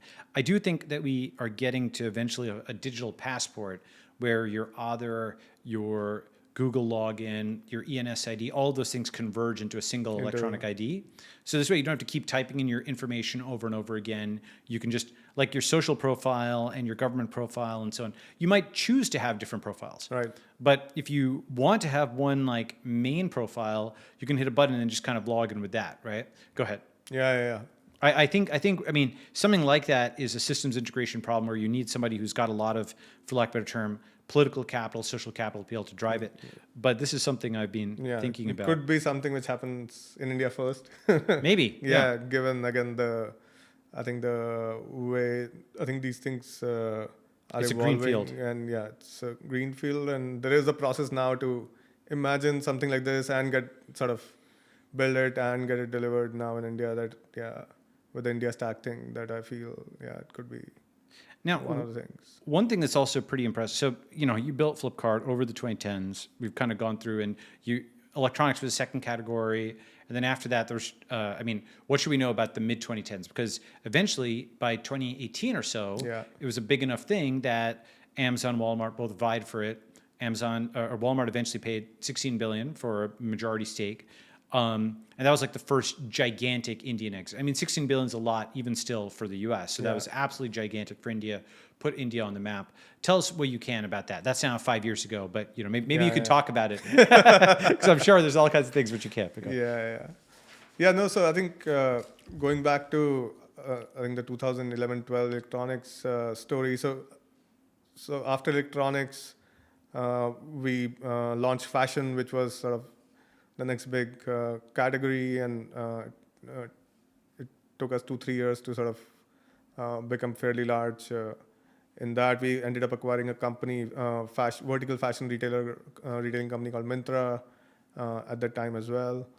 And fashion became one of our biggest categories and one of our biggest differentiators, along with logistics, for the longest time, especially versus Amazon, because Amazon was sort of never really good at selling fashion, even in the US. And then Amazon. Why fashion? Because that is definitely like a new. I would not have thought of that as I would have thought of like, I don't know, something matrimonials related. That's education and matrimonials are like the two big spends or whatever in India, right? Yeah. So why fashion as a third No, thing? fashion was a big and growing market in India. I mean, as the economy was growing, people are spending a lot more on these categories. And with again global media and exposure and all that, I think fashion industry in India was growing much faster than the overall retail industry in India was growing. So fashion became, I think, a very important category for us. And we were also looking at China when we were doing a lot of this. So we drew a lot more parallels actually to China e-commerce. Like JD. Yeah, like JD and Alibaba, like Tmall and JD and Alibaba, than to the US. Because they're also in an the US the emerging market economy. structure exactly. In the US the market structure was very different. There were already established retailers and brands in the US, and like building a fashion business in the US, I can see why it would be so hard, because there was already a lot of established players in the market and strong brands in the market. Whereas in India, I mean, it was like Nike's business in India was like $100 million, like very, very small when we started fashion. So nobody was really established. Everybody was looking to figure out the right way to scale. And online, and we were seeing that fashion in China, online fashion in China was also taking off. So that gave us a lot of confidence. And then fashion became a major big sort of category and reason for us to succeed. And so talk about that for a second. For a long time, I think India was copying China and China was copying the US. I think post 2020, I feel like that has somewhat changed, where folks, China's kind of on its own path, and I feel India's also gotten a lot more confidence recently, right? But tell us about that. So like aspects of the Chinese economy were things that Indian entrepreneurs look to. This is, the pre-G times, to some extent, right? So tell us about that. Yeah, I think there were more similarities between China and India from an internet and e-commerce standpoint than the US. So one, as you said, I think China was also developing an economy, obviously way ahead of India. But if you look sort of 10 years back, it was sort of in a similar position. So you could kind of correlate and see where India could be. It's about 13 years, like 1978. And the cost structures were pretty similar. So the margin structures, the cost structures, what a delivery would cost, what would it cost to make a delivery in India would be sort of similar to China, whereas in the US it would be like an order of 3 to 5 times more than that. So a lot of the models could be similar, and like there was a lot of cash on delivery in China as well in the early days. JD had to also do a lot of cash on delivery as well. So some of the inspiration and models, we sort of looked at China, and we used to like go to China almost every other year, and meet founders and companies there and try to sort of learn and see where what was applicable to our business. Yes. And that was when China was more friendly and open for. I mean, people now forget this in 2023. Yeah, it was very different. It was just a totally different thing. Yeah. Geopolitical thing. Yeah. I mean, like, there's that, for example, there's probably a photo in 2015 or 2016, Xi was taking smiling selfies with David Cameron of the UK. Yeah. Right. Xi was visiting the US and going to where he had done a thing in Iowa, like where he had been an exchange student. He went and visited like an American family in the mid 2010s. So there's a very, very different posture, like less than a decade ago, that people forget today because of, all the geopolitical, stuff. So, So then Amazon came in India in 2013, started really investing heavily in 2014, 15. And how do you think about them as competition? we took them very seriously. I mean, so till Amazon came in, we did have some local competition, but we never took them very seriously because although they'd raised The Snapdeal? Snapdeal, yeah, and a couple of other vertical players, and they'd raised enough capital, but we could sort of see that our customer experience was way more superior. So we looked at them more tactfully, but Amazon obviously is the world's sort of most feared competitor. Sure. And they were very serious about India.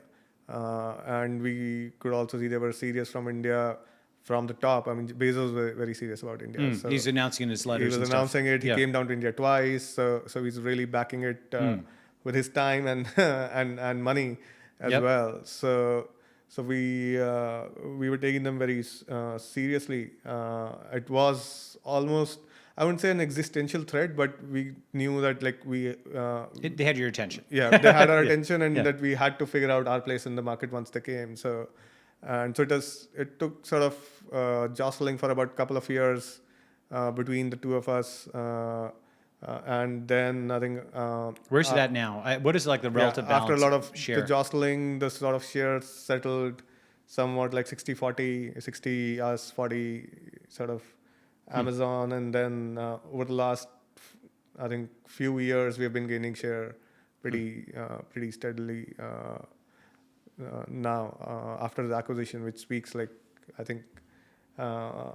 which speaks to one, the team that we have, team and the culture at Flipkart, and also I think the way Walmart has managed the acquisition. That's not easy to do. Yeah. It's very, very difficult. It's one of the hardest things to do is to manage a acquisition of this scale and make it successful against the biggest competitor on on planet Earth. You're getting two things that have been dancing in very different things to move in coordination. That's really interesting. And so tell us about that. So basically, I mean, the thing is that one thing I wanted to actually ask you, well, first the acquisition, but like 2023, what are the best practices for getting money into and out of India? Like, where do you incorporate all that type of stuff? Because like, is it gift city? But in 2018, before we even get to that, it was totally unheard of to have a multi-billion-dollar, U.S. like acquisition in India, to my knowledge. Right? Yeah, there was nothing. There's no right. Yeah.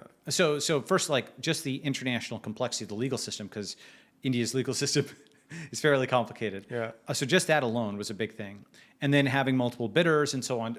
Tell us what you can say about that. Yeah. No. So 2016, 17, we had.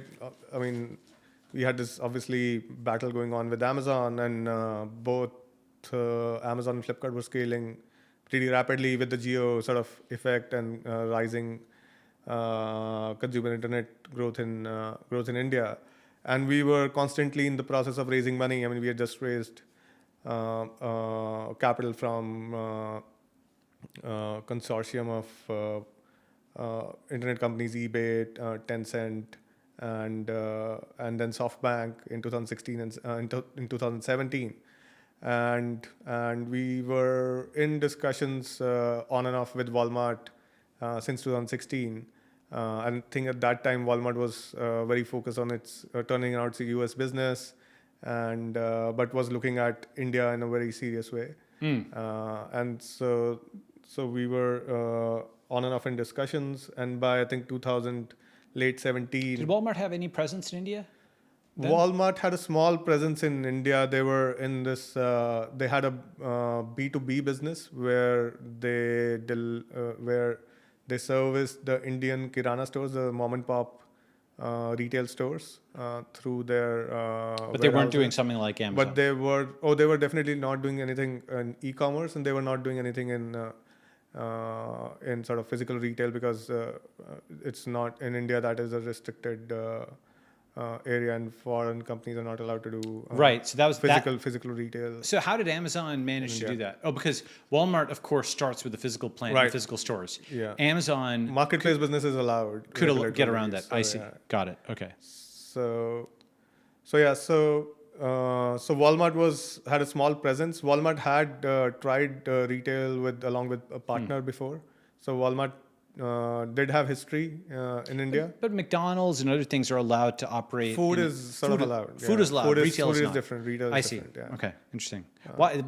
Just like random regulation. Is there any logic to that? Yeah, I don't know. I think retail is a huge industry, so retail is way more important It's protected. and to be protected. Food was very small, like food industry in India, again, organized food industry was very, very small. Because people much didn't eat smaller. out. Yeah. I see. Interesting. Interesting. So there's a small shopkeeper, so retail was protected, but the small going out to eat actually is It was relatively very small, yeah. That's a relatively modern thing, even in the U.S. Actually, by the way, like restaurant culture was, in the 1950s, maybe you go to like a deli or you'd have like a truck stop, but it wasn't like all these fine restaurants of Thai and this and that food. Like restaurant culture is actually relatively new in the U.S., so it's probably at like very low there. So then we were in discussions with Walmart, and Walmart had in China also done an investment into JD and was a large shareholder on the board of JD.com. And they were looking in India to do a similar sort of strategy. And they started talking to us. And as things sort of progressed, I think they really probably liked what they saw, and the discussions sort of got converted into more of an acquisition discussion than an investment discussion from their side. And I think for them, they really wanted to take a big bet on a few markets. Right. I think in hindsight, I can see that now, because after the India acquisition, Flipkart acquisition, they ended up sort of selling most of their businesses in other markets. Even in the UK, they sold their business to a local entrepreneur, and they partly own it, but they don't run it. So they're just like U.S., China, India. Yeah. So they're like U.S., China, India. I think Canada and Mexico are also big. So like it's the Americas, and then China and interesting and India. So I think with that sort of focus, they wanted to then obviously take a big bet, which is clear. I think I can see in hindsight. And so that discussion started. Then obviously, I mean, Amazon was also in India in a major way, and was also part of the discussion. But we ended up sort of partnering with Walmart for that. And at that time, it was, and that was I like think, one of 2018. the biggest. It was the biggest, I think, e-commerce deal globally, not just India. So I mean, if you look at e-commerce, it was the biggest e-com deal at that time globally, and in India, it was, I think, the biggest M&A deal again till that time. I mean, across all sectors, like not just internet or commerce. Like it was the biggest sort of. Yeah, I mean, it's a scale of WhatsApp. I mean, WhatsApp was the only thing that I can remember. WhatsApp was like 20 billion, right? Yeah, it was in that ballpark. Correct. Yeah. And that's actually interesting also, because WhatsApp is also an international growth story of a different kind. But so that really, I think, put India and India tech on the map globally. And I think after that, the amount of capital which has come in after 2018 into Indian tech, and not just Indian consumer tech. Like now, there's a big part of the Indian ecosystem which builds for the world. SaaS is a big software as a service is a big area as well, where there are quite a few unicorns now, and a lot of money has flown into that side as well. Mm-hmm. And actually India is now number 3 in unicorns globally. After US and China. Yeah. Yep. Which also happened pretty fast. So what's interesting is the whole story somewhat reminds me of Uber and Didi. Mm-hmm. Like Uber tried to kind of make inroads into China, and then it didn't, and then had to basically sell its stake to Didi or what have you. And so like this is a little different where for Walmart to actually have, Amazon I think would have had a defensive buy, right? Where then they just kind of lock up the whole market. But I'm actually even surprised that they were allowed to bid because, I would thought Indian regulators say, oh, it's anti-competitive or something like that, right? Now, I mean, maybe There was you can't no. talk, we can cut Since that. it was all private, there was no bidding or like there was. It Sure. was all discussions. So yeah, I see. Okay, it makes sense. So now, of course, like Indian markets continue to grow. Flipkart's a big part, like it's a jewel in, the whole Walmart thing. But they didn't buy 100%. Why did they only buy 77%? Was there some limit, like statutory limit? No, there was no limit to it. I think their strategy was to. I think it was a very smart thing to do. The strategy was Keep some skin in the game? exactly keep some skin in the game to still like so to be an owning shareholder, but to still run it like a venture capital owned technology startup. I see. So this way, right. by having some points, they could sell them to other investors at some point, and maybe the thing grows enough. And they recruit. I think even more importantly from a talent perspective, from a talent standpoint, it still needed to sort of feel like you were working for Flipkart and not Walmart. That's interesting. So that's actually very enlightened of them. I mean, I know that Walmart's had like a great data science thing and so on, but that's surprisingly enlightened. It's kind of like, the YouTube acquisition by Google, and they kind of allowed it to keep its own brand Correct. and a lot of its own, offices and stuff. It was exactly similar. Actually, even beyond that, right? Because YouTube got 100% acquired, and if you were a employee in YouTube, you got Google stock, and Right. and maybe the culture was a little different, but I don't know, mostly similar. But but Flipkart is sort of a different company within the Walmart ecosystem, and has completely different culture, completely different compensation sort of policies. And employees in Flipkart have Flipkart stock, not Walmart stock. So it is managed in exactly. So for an employee, the experience really didn't change. Yep. Their sort of leaders and managers didn't change, and none of the policies changed for them. The culture didn't change. So it continues to be sort of That's very enlightened. the same thing, and that's been I think 80% of the reason for that the acquisition has been sort of pretty successful, and it's probably a good case study for such acquisitions. That's really interesting. Yeah, it's like when it's that big, you don't want to break what built it. You want to Actually I had sort of personal experience doing this twice in the Flipkart journey. So we bought, when I told you, we bought this fashion company called Myntra. Yeah. And it was online fashion, right? I mean, Walmart buying an e-commerce company in India is like 2 degrees removed, because it's one, I mean, they don't know as much about India. Second, Right. they were not the best in e-commerce. So sort of being hands-off makes sense. We bought this company called Myntra, which was in e-commerce and fashion in India, right? But we kept it separate for Why did you do that? 6-7 years. Our reasons were a bit similar and bit different. One was, again, it was clear to us, the reason we bought Myntra was because it was very different from Flipkart. The culture was very fashion first. Flipkart was very technology and logistics first. And the customer segment that Myntra was serving was much more premium and fashion forward, whereas Flipkart was trying to serve like everyone and anyone in India. So, and the most important thing, objective for the next 5 years for that company was to grow, right? It wasn't and the costs were not the most important objective. The most important was growth. So keeping sort of this context in mind, we just kept it completely separate. Actually, the Flipkart fashion teams and Myntra teams almost competed and clashed quite regularly. Well, that's the tricky part, right? Yes. Exactly. And it was always like a conversation in management meetings and sometimes on the board that, why are your internal teams fighting and all of that. So it was interesting to manage that dynamic, but it worked really well. It worked. So why didn't you just shut down the fashion vertical on Flipkart and direct it all to Myntra? Because it was so different. I mean, the reason we bought Myntra was because Myntra was serving high-end clothes. And so Yeah, fashion forward, sort of premium customer, whereas Flipkart was serving it's like a Walmart the whole kind of, exactly the yeah, Walmart sort of kind of an experience mass where market. you're trying to serve mass market. So But there is some overlap, and that was and where there was a little bit of an overlap, so which you had to deal with. But these were different businesses, Yep. and had to be managed with a very different rhythm and very different culture. It's interesting because, I remember, I'm not sure if this is still true, but I do remember the 2000 people would say, oh, McDonald's owns Chipotle.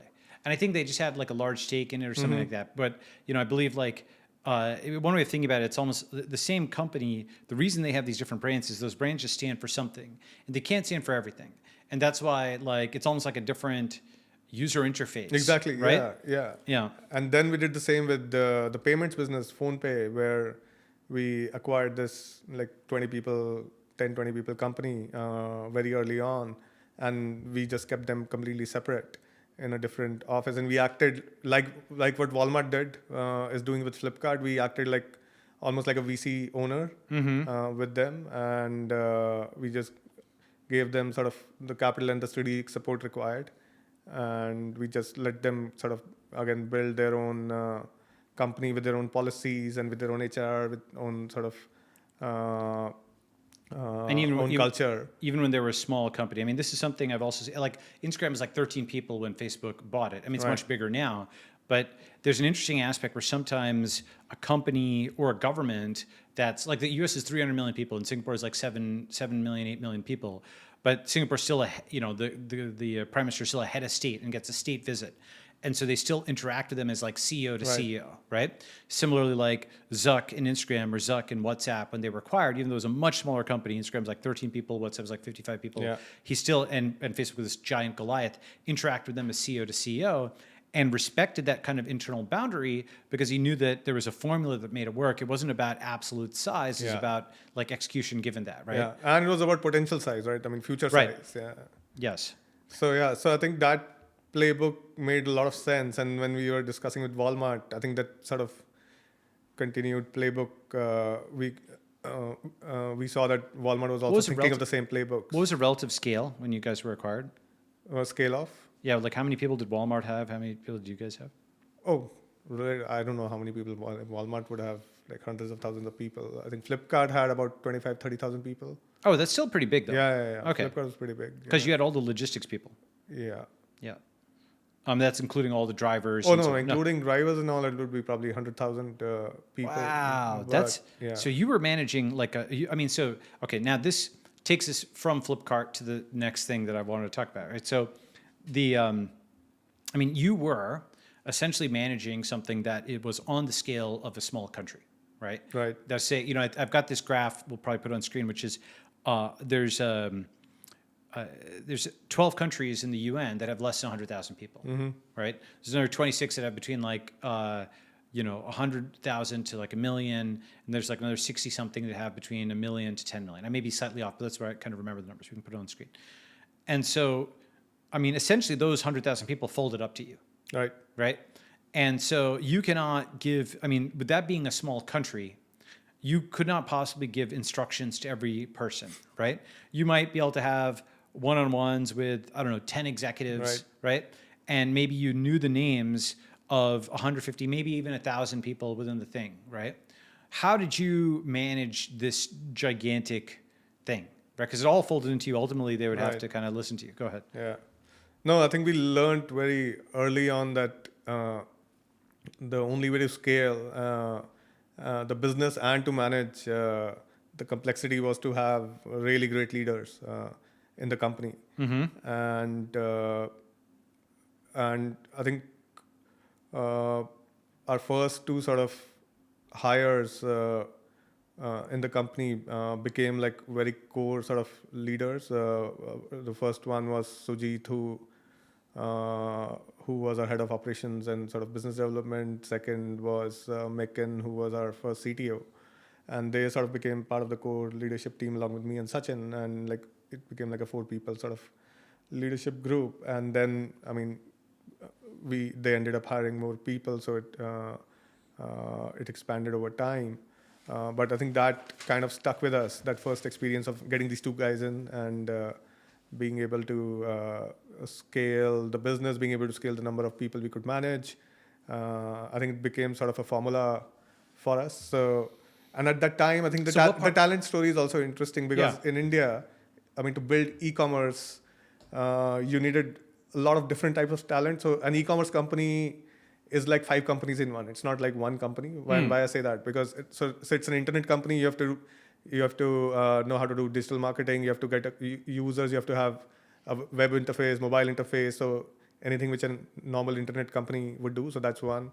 You are a retail company where you need to manage sellers and you need to manage pricing and merchandising and what sells and what doesn't sell. Then you need to be a logistics company as well, because in India we had to deliver packages, so we had to be a logistics company.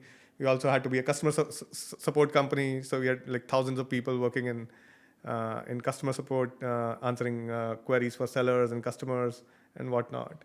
So you have to be like many companies. And what was the fifth? So there's website, logistics, sellers, customer service. Yeah, let's say 4. Let's say it's 4. Yeah. Okay, still, so 4 is still. Yeah, it's not 1. So, sure. Yeah, and interestingly, in India, the talent for most of these things to do this at scale was like almost zero. I mean, the only good talent which existed was probably technology, because of companies, as I said, like Yahoo and Google and Microsoft. You had the call centers and stuff, though, didn't you? We had so call centers. Call centers existed, but they were mostly serving US customers. So again, building something which could serve Indian customers at that cost sort of point was again a little bit of a different ball game. Yeah, now they could actually they could call themselves by the Indian name rather than Sarah on the phone or whatever, right? It's Saraswati. Yeah. So retailing, as I said, was not a big industry in India. So retailing talent was really non-existent. Then you didn't have logistics talent. There were no large logistics companies. So there was train everybody. Exactly. Okay. There was no large digital. So that's the fifth business, education. So Flipkart University. Yeah. So, that's funny you say that. I was talking to one of the founders of a company called Acco, which is which is a tech digital insurance company in India, and we were talking about edtech. And that and what's happening in edtech and all that, and he made this exact same comment that which is the biggest edtech company in India? I was like, which one? I said Byju's. No, Flipkart. I'm like, why do you say that? He's like, I just hired my last 3 leaders. The last 3 leaders I've hired are all ex-Flipkart. Yep. So that's the other thing in which you did for the ecosystem is like, sort of like how early tech executives, many of them actually, Yahoo in its day was actually like a big deal, right? Google's still a big deal. A lot of people came from there. So there's a kind of DNA that you guys installed. That's really interesting. So what happened in Flipkart was that the DNA became sort of very, very entrepreneurial. So because the talent did not exist, we had to hire really young, smart, raw talent with very high potential, but who did not have experience, right? So all these people from elite engineering colleges, BITS, IITs, and management colleges, IIMs, and the other ones, we had to sort of bring them in and just throw them into the deep end. So, but how hard was that? Because in India, there wasn't an example of startup success. Right. In the US, people know that startups exist, but people are often cynical. Oh, my equity is worth nothing. It's not right. So in India, without that track record, like recruiting these folks who are like, why should I work at this startup which I've never heard of? Versus, maybe they'd heard of Flipkart by that time, right? But basically, this seems to have higher risk than Google or what have you, right? So how did you think about that? So there are 2 parts of this story. I think there's the first part, which is before Flipkart became a consumer brand, before we did our advertising.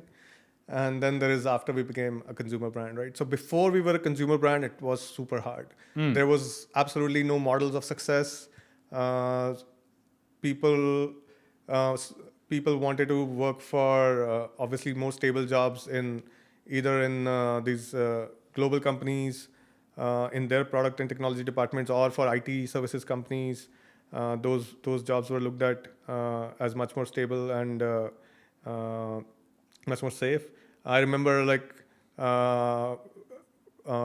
2009, we had hired 3 or 4 software engineers and one of them didn't show up on the date he was supposed to show up, and we called him, and he said, "Sorry, I can't join." I said, "Why?" He's like, I mean, when I told my in-laws that I'm joining this company called Flipkart, they were like, "Why would you go and work for a bookseller when you're working for this large IT services company? It makes no sense." And he just could not convince his mother-in-law. That's so funny. Well, she probably regrets that now. At the Yeah, time. yeah. So that was the culture, right? I mean, that's where that's what we were sort of. So we had to get a lot of these. I think before Flipkart became a consumer brand, it was really very passionate people who wanted to Atypical personalities. atypical personalities who wanted to build the biggest sort of consumer brand, consumer internet brand in India. Like that, people with that passion. It was, I think, great self-selection because we didn't need a lot of people. So if you could sort of still tip somebody over with that passion, that was absolutely the right person to have. So that happened before. But after we became a brand, it became much easier because then you were joining a company which was probably going to be one of the large success stories. It was going to be a consumer brand, which was, I mean, it was really sexy to work with one of the biggest upcoming consumer brands in India and be part of the journey. So I think the USP for talent became a little easier after we became a consumer brand. It helped not just with customer acquisition, but with talent acquisition. And by that time, we had raised a lot of money as well from like global venture investors. So I think this it became a little bit easier to take that risk. Got it. So basically, it's something where your brand advertising, the outside investment, boost your brand not just among consumers, but also with the recruits. And for anybody, I mean, at that time, for anybody in India who had sort of the passion to build for the Indian ecosystem and build at scale, like Flipkart was the place to be. So that's also interesting because the WhatsApp acquisition was kind of surprising in the US because so much of its energy was global. Right. And everyone's like, WhatsApp? What's that? Now, of course, people kind of know WhatsApp or what have you, but at the scale of the acquisition, the amount of money and the relative unknownness of it was a huge shock in the American tech ecosystem. But with India, Flipkart was basically the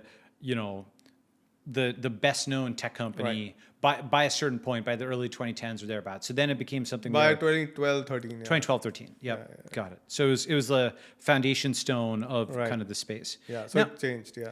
Now, one question I have for you is like, if we look at like the American tech ecosystem, it built out a certain way. There was first it was Microsoft and Apple, and then it was Google and Amazon, and then Facebook, and then like Uber and Airbnb. And in China, it's like the Galapagos Islands where the animals are all just different, right? Or there's this place called Socotra, this island in it's like near Yemen, where they've got trees and species that are like nothing else. Yeah. Right? So the ecosystem is different. It's like air gap from the rest of the world. So China has this ecosystem where, for example, like Meituan, the Chinese Groupon, is much more successful than the American Groupon, right? That is an analogy of it, but like imagine if Groupon had become a multi-billion dollar company, right? So, or WeChat, the chat interface to the entire society, it's just like grown differently, right? So if you think of India as like a third ecosystem like that, it also has certain Galapagos Islands aspects to it, where it grew similarly, it grew differently. Like its flagship company was like an Amazon equivalent. I mean, Flipkart was like an Amazon cognate early on. What things are kind of the same and what are different in your view, kind of having seen the Indian tech ecosystem build out, like versus the American? Yeah. I think India was somewhere in the middle of China and the US because, I mean, language is the same and sort of culture would be somewhere in the middle as well. So it kind of, it used, I would say, learnings from both the sides, right? And kind of ended somewhere in the middle. So it's early days. I mean, it was obviously a lot more like the US. So Flipkart, e-commerce, ride hailing with Ola and stuff, I think was very similar. And I think food delivery is probably more similar to China with like Why? Swiggy and Zomato, again because of cost structures and what is the difference for the American audience? What's the difference in India and China? I think like India is again most of the deliveries are on on motorbikes and two-wheelers versus like I think US would be mostly still Cars. through cars and much higher sort of cost of delivery, right? So that way, much more similar to China. There's But I think only in the last 2-3 years we are sort of seeing newer models sort of emerge, which are very sort of India specific. Now that there are more than 500 million people with mobile internet access, so it's a large enough market to really build India first type of products.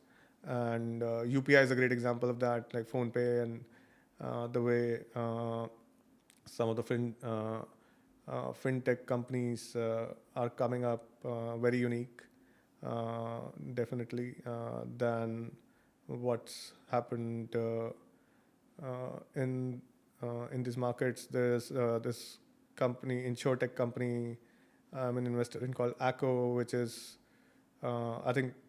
probably a model which is getting success in India, but I think in the US, quite a few companies tried it. A few of them went public as well. But what's I the think model? it hasn't really helped. So again, digital so in India, a lot of the insurance is sold through agents. So somebody sits in the middle, like a solo entrepreneur sits sort of in the middle of you and the insurance company and is a big part of the transaction. So it's disintermediates agents. And yeah, so one is that, and then also on the delivery side, if let's say, I mean, you bought auto insurance and something sort of goes wrong with your car, then the insurance experience is also over an app and digital and like at click of a button versus going sort of through people and being inefficient. So it's sort of leveraging technology and digital infrastructure and both the sales side and delivery side. Well, so on that point, like, some of the earlier internet things that worked in India were like Balaji, which you've mentioned, which, for, American viewers or Western viewers that don't know, it's like a multi-billion-dollar Indian education startup. Right. Also Shadi, which was like a matrimonials, right? So like education and matrimonials, those are the things that Indians do pay money for. They value culturally, right? So the demand, even on a small base, was there. And so things kind of built out like, the first kinds of things that happened, right? So those are things that were, I think, distinct in the Indian marketplace that were perhaps relatively bigger, probably proportionately than they were in the US, right? Right. The other thing that I've thought a lot about, I'd love to get your take on this, is, I think India is okay as a market, but it's not, I think it's going to be more about digital production than consumption. Like, all of the AI training data, a lot of that type of stuff, the digital assembly line with 1 billion Indians on mobile phones doing a lot of that kind of micro task type work. Feels to me like it's going to be a big thing. India is a nation of content creators in English, which is a totally different thing than China, right? Because China creates is a massive ecosystem, but it's only for its domestic, kind of market, right? India is the biggest, aspect of India. It's not just on the internet; it speaks English, and it's almost like NAFTA. You know what NAFTA is? No. NAFTA, North American Free Trade Union, right? So it's like Canada, U.S., Mexico, right? In a sense, there's now being formed, though people don't see it yet, a gigantic Indo-European Union, right? Or Indo-American, Indo-Western Union of all of these English speakers on this gigantic global internet. Yeah. And all these bonds are being created very quickly that are not visible. It's as if like the continents have sort of docked near each other, right? And so this is the source of a lot of digital labor, a lot of, I think, telemedicine or what have you happens here. Oh, it's many things. I think it's interesting you say that. So I think the 2 or 3 sort of trends here, right? One is, as you say, a lot of English speaking, a big English speaking population. Probably it's going to be the biggest English speaking internet population in very, very soon. Very young populations. So I think in a few years, 25% of the world's workforce is going to be in India, right? And with COVID and with remote and what's happened in the last 2-3 years, especially anyone sitting in a tier 3, tier 4 town in India today can sort of be working on for any company sitting anywhere in the world, and and this company can be any size or shape, right?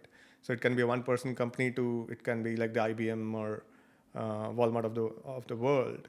So So explain that, by the way, for the viewers. So like Kunal, Indian investor, has this concept of like India 1, India 2, India 3. Do you want to talk about that? People may not know about that. yeah, so I mean, India's obviously 1.3, 1.4 billion people. So there is this sort of India 1, which is more like which behaves and acts and has access to money and to products and technology like anybody living in the West would have. And that's how many people? And that's maybe, I think, not more than 50 million, like 20, somewhere between 20 to 50. Okay, so like a European country, basically. Like a European, yeah. Which is still pretty big. It's yeah, like it's France, pretty big. Yeah, France yeah, or the yeah, UK or something like correct. that, right? Yep. And then there is this India 2, which is that might be a little larger than that, but in that ballpark, right order of magnitude. in that ballpark. Right. Yep. And then there is India 2, which is sort of at the middle and emerging and has high aspirations. Has all the has access to all the digital content, knows all the brands, but probably does not have enough money to sort of do to buy everything and do everything today, but is educated and has a lot of potential to sort of get connected into the global economy. And then there is the India 3, which is probably in rural and tier 4 cities, which still is starting to get access digitally and probably comes into the mainstream, or India 2 maybe in a few years. So it's like roughly what, like 200 million in the second category and like $1 billion in the third, or something like that? Is that? Maybe more. I think maybe. I mean, if you count households, then maybe it's like more than 100 million the first one, then 400 million at least in the second, and then maybe $500 million or more in the third. Yeah, I mean, it'd be great to actually like literally track that over time. Like once you've established those numerical measures, because you should see, because, you know, for example, there's a lot of infrastructure numbers. We'll put these up. Like I actually tweeted something the other day that just showed the incredible growth in, public toilet infrastructure, in electricity, airports, roads, all that type of stuff. Like the growth in India on infra has become incredible. Yeah. And actually, the Prime Minister Modi retweeted that, right? And so something like that for this, where you'd see folks moving from India 3 to India 2 and India 2 to India 1, if those numbers are kept absolute over time, right? And so it'd be great. Maybe there's some graph, maybe we can find that afterwards. Yeah. But going back to your original point, so a lot of these people, especially let's say in India 2, living in like a tier 2, tier 3 town, which is 500,000 to sort of 2 million people, sort of a town. That's funny. That's a town. Yeah. That's like a big city. I mean, a city, tier 2, tier 3 city in India, which is not like the top 5, which you hear mostly about. Right. Like It's not Delhi or Delhi, Chennai. Mumbai, or sitting in this town is today sort of is equally aware, equally sort of educated, equally has sort of equal talent to anybody from these top 5 cities, and can be working for, I mean, anyone sitting in that town city can be working for anybody across the globe, right? And maybe not today, but definitely tomorrow, right? Yep. So there is this whole potential energy of these hundreds of millions of English-speaking people with a lot of potential talent, and if you can sort of get them sort of to work on problems across various disciplines, and you can sort of train them. And today you can train people remotely, which was again not remote is not sort of the case even like 2, 3, 4 years back. It's not something that we could think about, but I think a lot of those barriers got broken in the last 2, 3 years. So I think I see sort of a lot of shift in the production side, as you said, and I think it's going to be a very exciting place. Yeah, I think one way I sort of think about it is if you look around the world and you say, this table or this shelf, probably a lot of these physical things were made in China, right, or have an origin there, right? And I think in about 10 or 15 years, a very large fraction of the digital world will be made in whole or in part by Indians or in India. And so obviously there's software engineers, there's tech CEOs, but there's also lots of actually Indian digital artists and graphic designers and all of the AI stuff on both senses of the term, both AI content creators and AI training and so on and so forth. A large chunk of digital value add, because that's just something Indians just get that culturally, right? I can stereotype, we're all Indian here, but basically there's something about it where just like less physical, more digital. You call it spiritual or what have you. We're good on the computer, right? Like Indians just naturally have a knack for the computer. And then what that also I think means in the medium term, so you funded Gray Orange, right? Actually, one of my friends, Ajay Roy, is also funded, right? So Indians are also, in terms of labor, right? I think in the medium term, robotics is something, I built a, robotic, clinical, sequencing and genomics factory. There's Gray Orange, there's Mithra Robotics. Right. Actually, diapers.com was also robotics. All those had Indian founders, right? So there's definitely something there where there's quite a few Indian founders who are associated with robotics. And it feels like that turns labor into software. And so China's had a huge labor advantage for a long time. Their labor productivity has been higher. A lot of labor wants to move to India. And maybe the way that circle is squared is you just have a lot of robotics in India. Maybe you have a thesis on that, because you probably you saw a lot of the logistic stuff with Flipkart. Go ahead. Yeah, I think it is sort of already happening a little bit as well. That, as you said, there is a lot of talent, robotics talent, and naturally in India, and it is being implied. But on the other side, labor is also pretty cheap in India, right? So I think there is some tailwind, there is some headwind. So yes, I don't see it happening that's a good point, actually. very quickly, right? Because entrepreneurs, business owners can always sort of throw people at the problem. Yep. As well. So you can employ people for a while. Still make it work till a certain scale.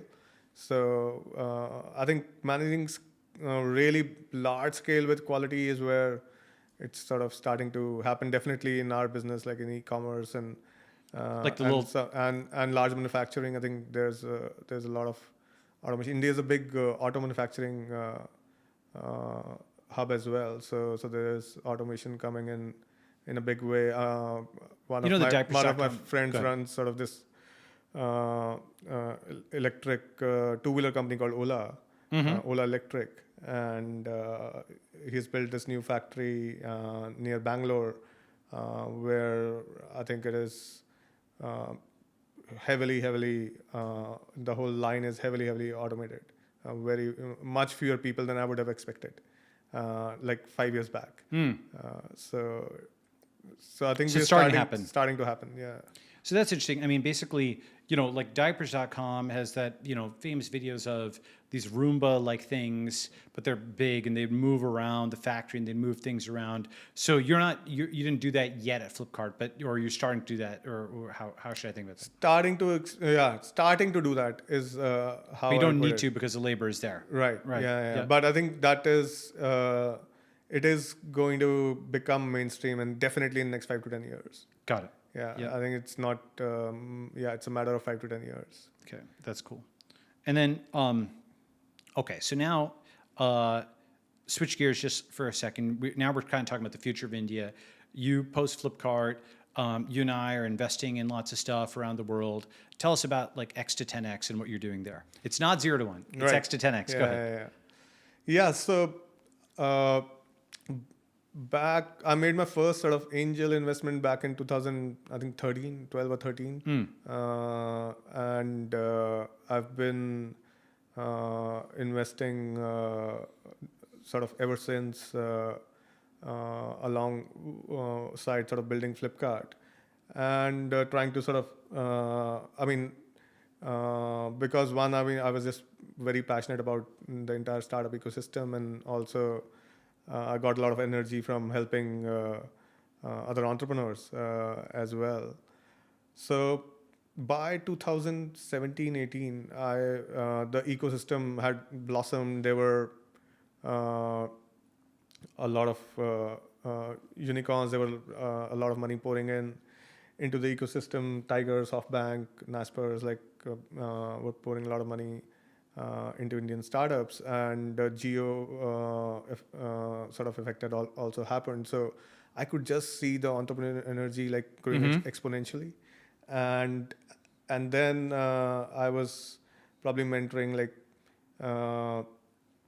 probably talking to 5 to 10 entrepreneurs every month on sort of different issues that they would be having, and I started seeing a lot of patterns, especially with growth with entrepreneurs who had sort of who were facing growth challenges, like who had figured out the 0 to 1, who had built a good product, their business was scaling, but they were sort of facing all these challenges of managing scale. Like, how do you once you get to like 150 people, how do you build an execution engine where people are aligned, and how do you manage performance? How do you create the right sort of ESOP policies, like the nuts and bolts which need to come in? How do you manage customer experience at scale, operations at scale?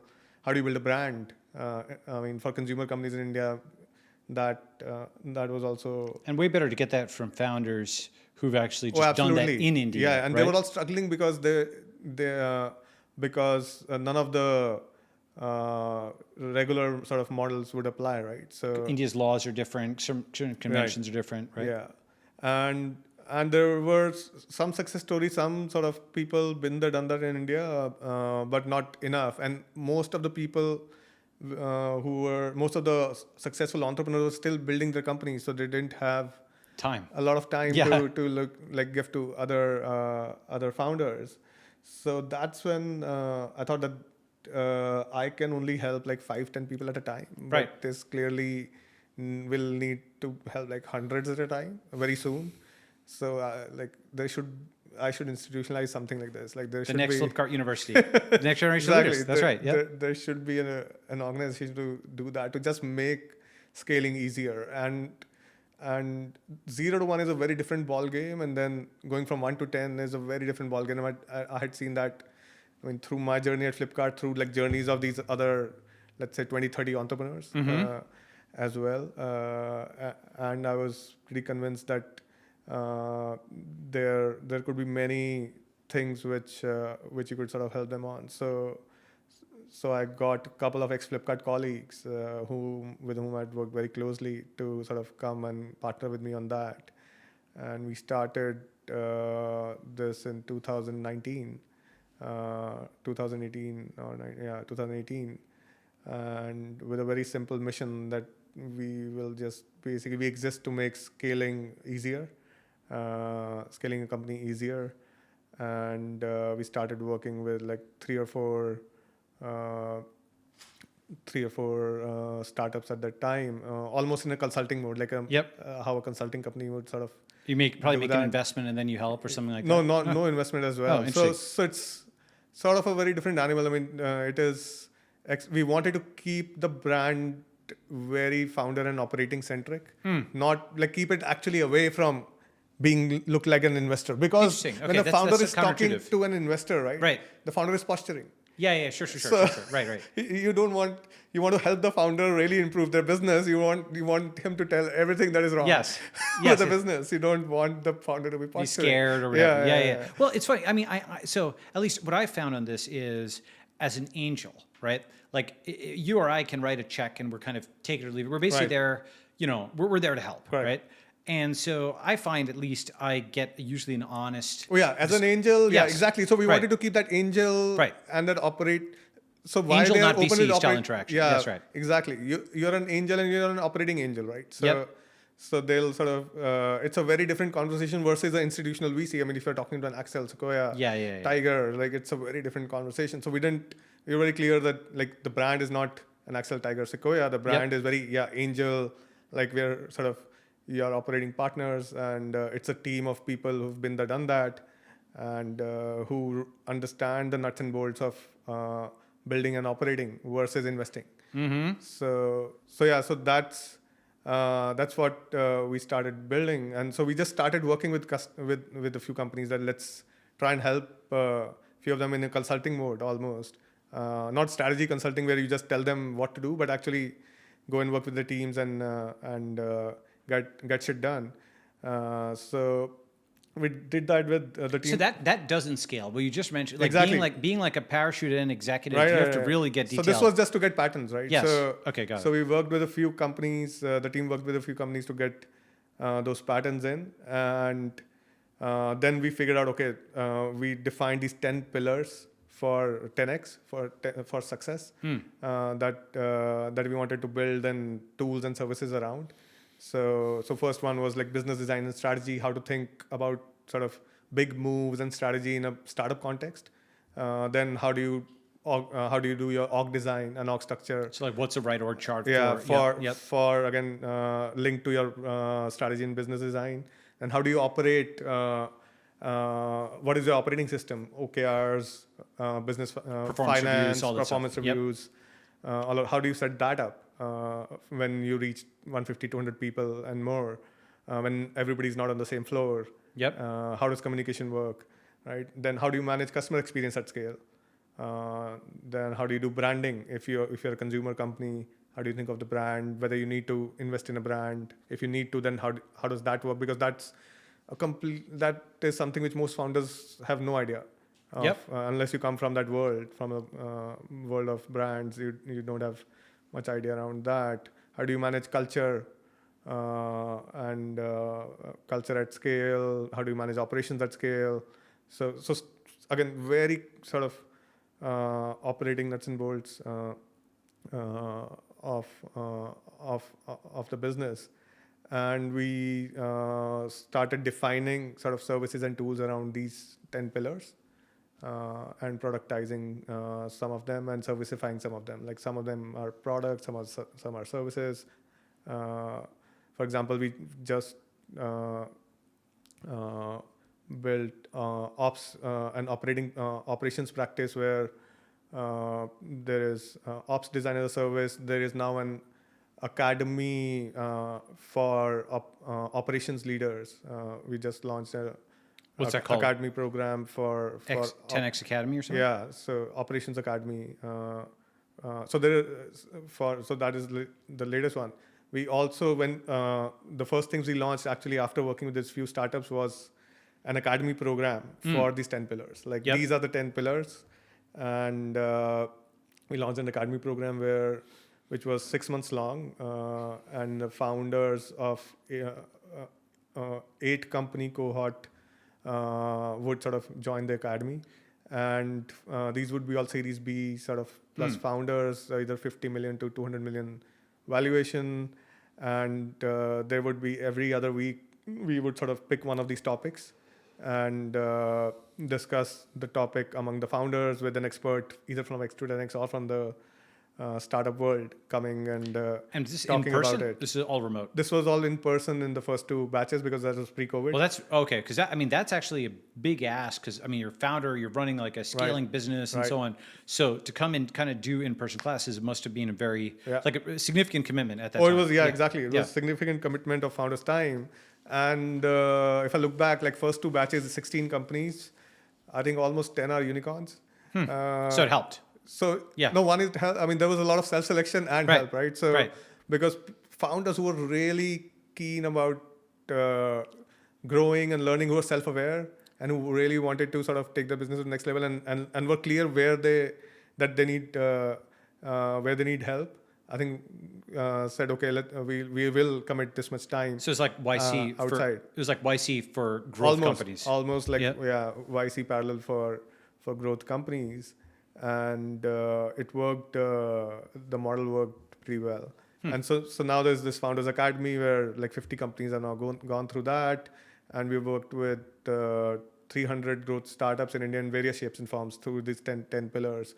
Some have sort of worked with us on like 1, some have worked with us on 5, some have gone through the academy, and now we have almost a program which you can almost call like co-founder as a service program where we bring That's hard. That's hard to we do. bring Yeah. that's not scalable. Yeah, but yeah, right. so we do it with only a few companies at a time. Where like now we have 100 people in the company and all these 10 different practices. So where like all these 10 practices sort of are available to you over the next 2-3 years, and wherever are the biggest sort of challenges at this point, like those teams get involved and work with the founders very closely and get stuff sort of either implemented or organized. Like let's say, I mean, You know the big one on that? CFO. yeah, For any growth company, like the organization of all the books and so Yeah, on and so yeah, forth yeah, is yeah, like yeah. the big thing where it's really great to have someone who's done that there before. And usually the tech founder doesn't have experience in that, right? So that's something also we are in the process of building. The Parachute in the CFO, Yeah, with a Series yeah, B, Series C company, a lot of them go off the Right. rails because of that. Yeah, Yeah, yeah, that's good. yeah. So we've done a lot of work on the HR side, on the people side, a lot of people practices. How do you hire? How do you do ESOPs? How do you do performance? How do you do manage? How do you leadership training, management training? All of those, a lot of that stuff. How do you know your employees are happy? Culture, all of that. Are you putting that online? Slowly, yeah. Because that Slowly, seems like it'd be a great yeah. piece of content. We'll RT it. We'll put in the feed Yes. when you're ready. That's great. Yeah. Um, So that's so as I said, we've worked with like more than 300 growth startups mostly in India, a little bit in Middle East and Southeast Asia as well, through these different sort of engagements, and it's been quite fun and satisfying. I think for me it was really about how to little bit give back, how to have a large sort of surface area of impact, how to have fun. So I think all of these things come together for me through this engagement to X210X. So I think that's how I see my place in it. and so you're also, I mean, some of those are like SaaS and in those kinds of the bread and butter. I mean, I don't mean to downplay that because it's important and it's difficult and so on. Yeah. But you're actually also interested in some of the hard tech type stuff or deep tech type stuff, which you don't have to do for the sake of doing it, Right. but you are seeing some of that, right? Tell me about that. About the deep tech stuff. So You'd mentioned something along those lines, right? Like if I'm not mistaken, it was like, like stuff where 3D printing of organs, biotech, agri-tech, right? You'd mentioned some of that. I'm deeply, I think, definitely interested in that, but it's not something I do proactively. I think it is if I find something of that sort, and if I like the entrepreneurs who are doing that, then I'm definitely interested. I think one of the latest ones was this company building a consumer robot to build to make Indian food. So that was pretty Home robot or like for restaurants? home robot, yeah, consumer home robot. So it can now make like there's an Indian dish called poha, and they can make pasta as well, and Indian curries. It can make Indian curries and stuff like that. So that sort of thing has been interesting. Early on, we funded this company called Aadhar, which is to electric two-wheelers, and they're doing really, really well. Now they're a unicorn as well. Now in a big sort of two-wheeler brand in India now. So that is probably another example. Then the 3D printing one is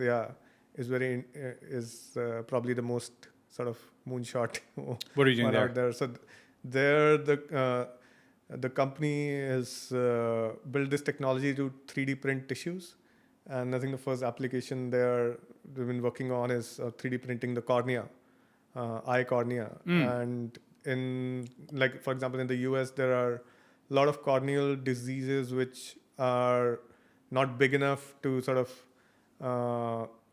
for large companies to sort of probably do research on, and that's one area where if you can sort of 3D print a cornea and do corneal replacement, it obviously That's can give huge, vision yeah. to like way more many people than, because corneal transplants are difficult to pull off because See- donors are not really available at the time you need the transplant. So Seems, I mean, there are folks who are working on that, but that is definitely challenging because it's not just like plastic. It's a very, very complicated tissue. with a lot exactly, of- right? yeah. And yeah, again, the point was that yes, I mean, I could completely imagine somebody in Boston, sort of, or someplace in the US working on something like this, but somebody working in a small sort of office out of Bangalore, and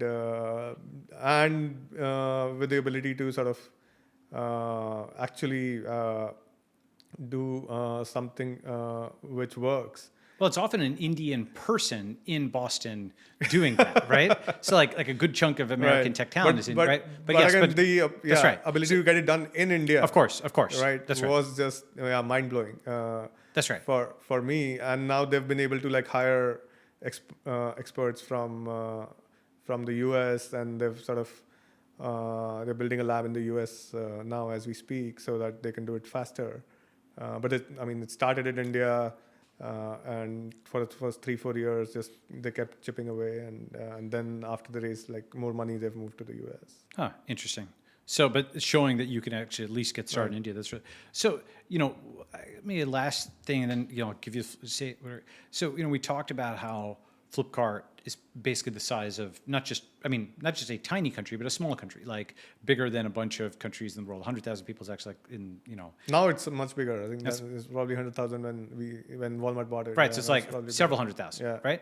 Okay, so now, you would have a dashboard that is actually representative of the Indian economy at this point, right? Like Right. a good chunk of just commerce happens through it, right?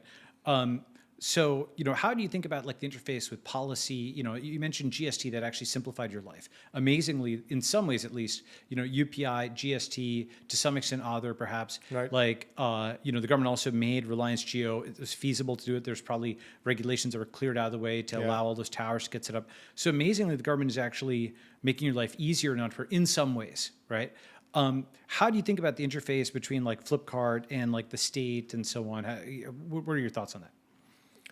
Yeah, I think the interface is, I think now becoming relevant. I think till like even 4 or 5 years back, we were sort of, I would say, recipients of some of these changes, and we sort of rode on them. But I guess Now you can influence some of yeah, them. it right? wasn't as big an industry to sort of influence a lot of it.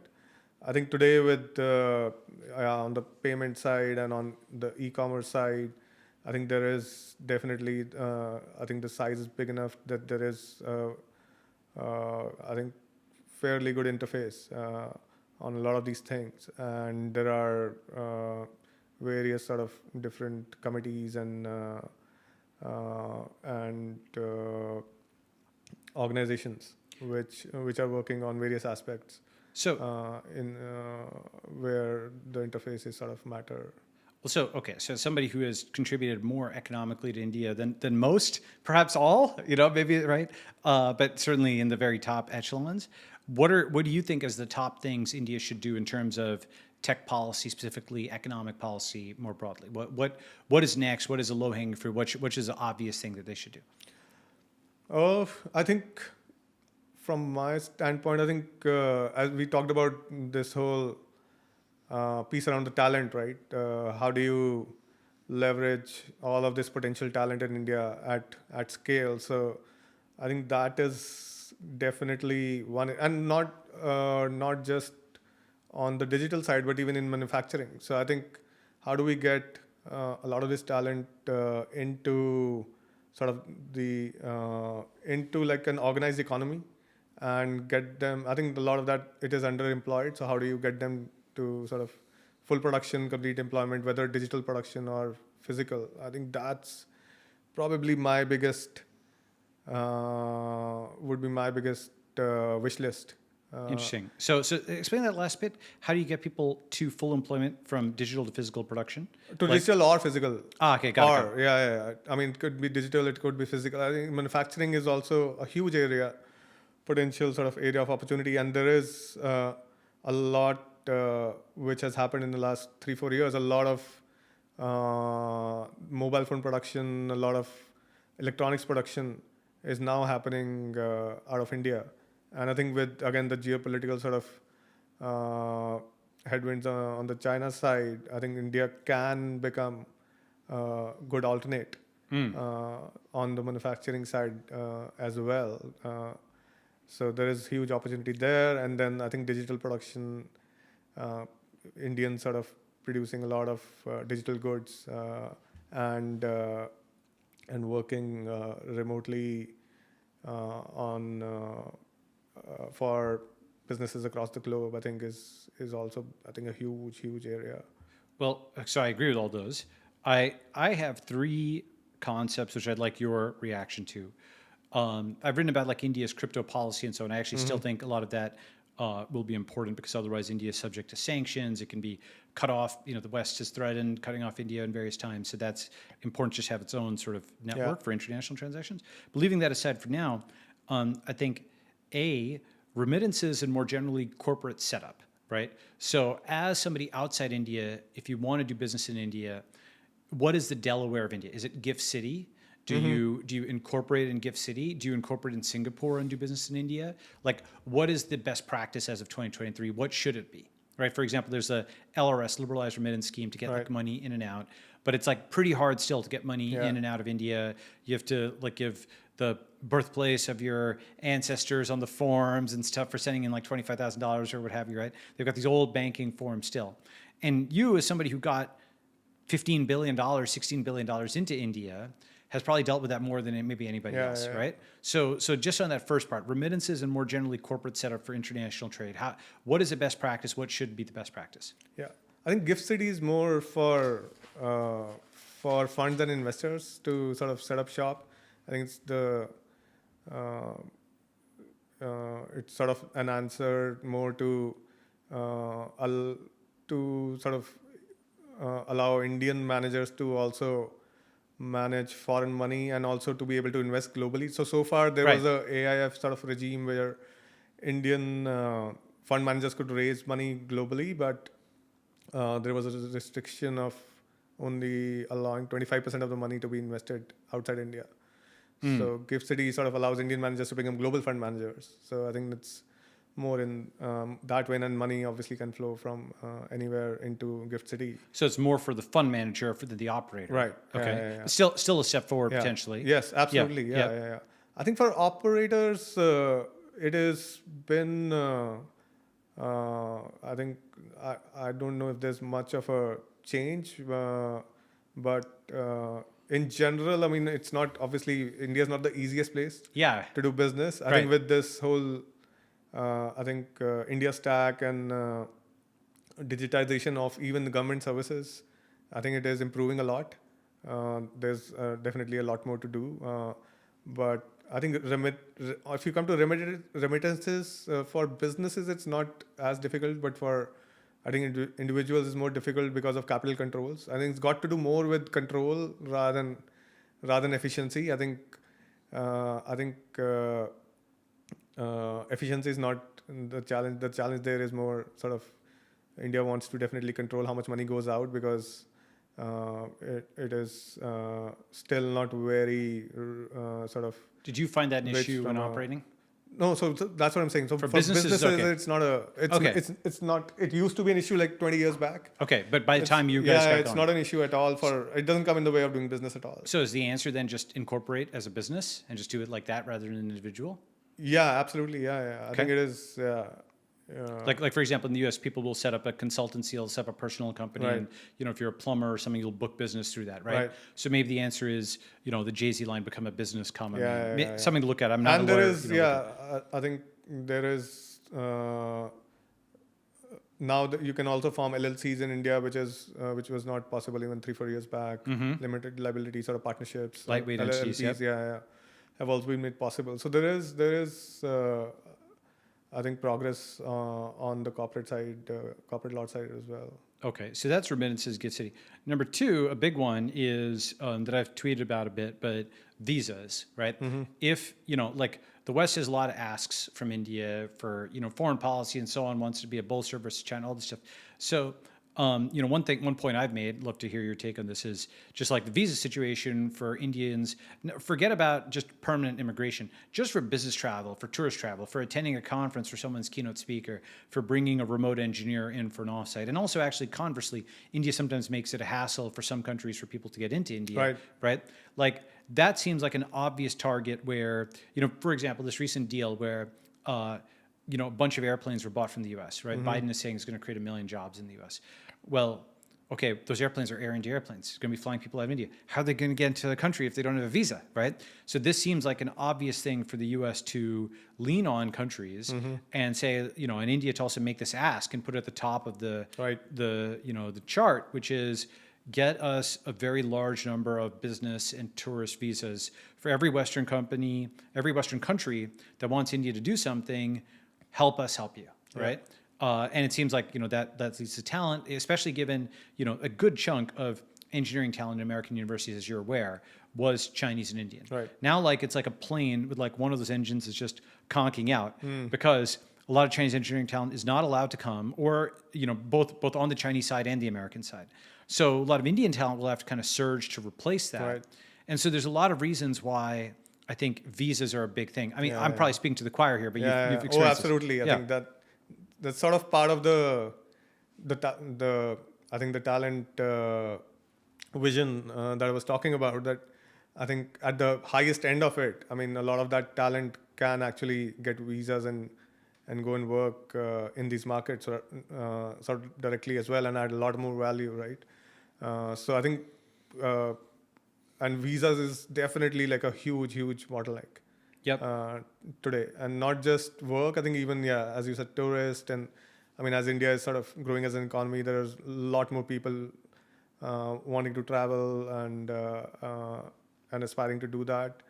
And it is difficult. I think visa is definitely, if you think globally, I think this definitely, I think something they're working on, but it needs. I'm a big fan of some of Minister Jayashankar's videos, and if he sees this, please put visas at the top. Yes. You'll get a lot of retweets and likes. A lot of people will focus on this. And actually, within the U.S., Joe Lonsdale is a VC friend of mine, wrote an article in the Wall Street Journal about opening up visas. Noah Smith, also a friend. I think there is a significant coalition of folks from the foreign policy side, from tech CEOs, from folks within India and so on, to do something here about this and vault the Indian passport from where it is to at least like a decent mid-level. And again, I'm not saying of the billion Indians, all of them, go and move to all these countries permanently, but 90-day business visas should not take, years and years to approve, in my view. Okay, so that's something I think we probably both agree on. So the remittances and visas. And the third is kind of an interesting one, which is IP. Okay, so India's drug industry, generic drugs, is phenomenal because India takes a less restrictive view of IP than the West does on this. And that's why India can produce, it has this very sophisticated generics industry. It was able to build a vaccine in India. It has the biochemistry and molecular biology talent to do the stuff, genetics, all this type of stuff, right? And so one thing I've thought a lot about is in the age of AI, I think there's going to be, we're very early, right? But there's going to be, I think, 3 clusters. There's the current centralized American cluster where they're licensing all of the stuff, right? And then there's going to be the Chinese cluster where, they just got to have access to WeChat. They just pull all the data. But I think that a lot of the most interesting things to train on for an AI are like every Hollywood movie or every book, right? Every piece of music. Lots and lots of content that you want to train on is something which in the US has these extreme and insane copyright restrictions, right? It is possible. Even to train. Well, for all kinds of things. For example, Google Books, there was this whole thing where Google was showing snippets of the books. There was this whole thing. And so now, Getty has hit Stable Diffusion with this massive lawsuit. I saw that yesterday. Exactly, right? So there's this counter reaction within the US, within the West, of all these white collar jobs, whether it's, and this also within medicine, for example, if an AI doctor is better, oh my God, it's not going to take a lot of jobs, right? AI is maybe better at writing than many journalists. Is that going to take jobs? How about AI art, AI videos and movies, AI music, right? AI books, like not everything, certainly, but for many different white collar industries within the West, AI is quote threatening jobs. Right. And so it'll be, now you can make the argument that it'll make the folks who are good at these jobs even better. That's certainly true for example, engineers or for designers. We are okay with AI improving our workflow, AI in Notion, AI in Replit, AI in GitHub. We're already doing that. That's great. That's going to work. That's going to happen. I'm pretty bullish on that. AI in industries that are not used to using AI, they're probably going to fight it in the West. I think there's a massive, massive opportunity for India to build something like its generic drugs industry. Let's call it its generic AI industry. Yeah, that's a great thought. Right, where everything from LibGen to Sci-Hub to all the academic papers, just say that copyright is like 1 year, it's 6 months in India. India is not going to enforce copyright on these things, right? And just like drugs, it's just simply not going to enforce those laws. It thinks that every time copyright's about to expire on Mickey Mouse, for example, Disney goes and like gets it renewed for everything, right? Yeah. This is like sort of corporate capture of copyright in America. India is a large enough economy, and it can see a massive benefit out of this to just sort of liberalize all of this IP stuff and become a third huge cluster for AI, not the licensed Western side, not the Chinese controlled side, but the more freewheeling side, just like its generic drug industry, which contributes an enormous chunk to GDP and frankly, national security, right? So I think that's a third cluster potential. That's a policy ask potentially we could do. What are your thoughts on that? Well, yeah, I mean, I hadn't thought about it from that sort of analogy and perspective, but yeah, my head is already spinning with the possibilities of what it could be.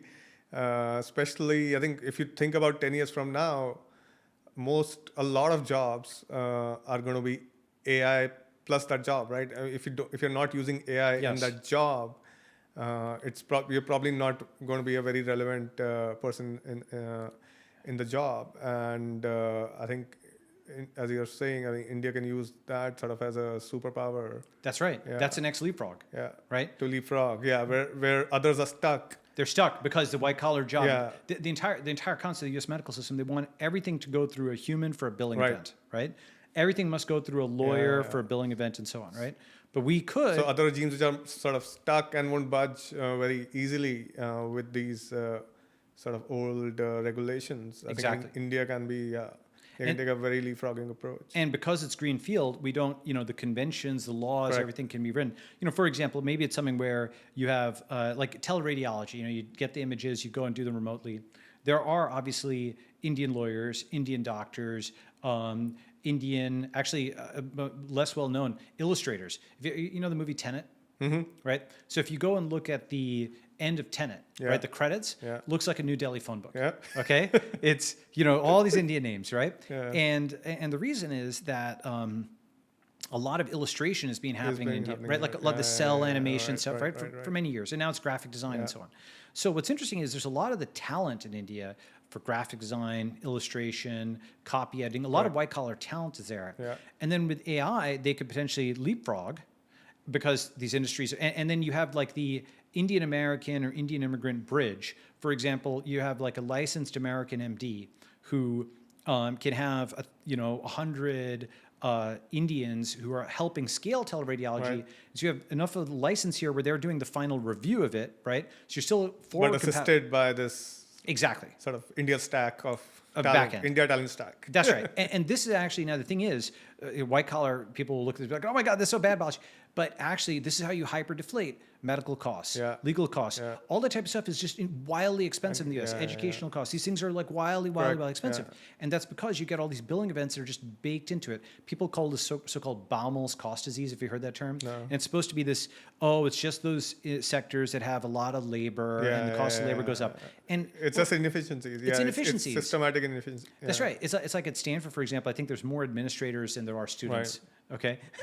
Something like that, right? In medicine, of course, there's tons of administrators. Law, of course, right? If you can automate these in a quote compliant way, and you would need, that's the thing, is you need a gigantic pool of people and laws and so on that's strong enough. You couldn't do it in Switzerland, right? What would happen is the copyright industry would just go and lean on Switzerland too hard. Right. It'd be like Napster, right? And so on. So you need something. I mean, that's actually why, Spotify, right? You know why they actually started in Europe? No. Because all the US companies that tried couldn't get licensing deals. Spotify being fully Swedish and genuinely Swedish, it wasn't like an American went overseas, right?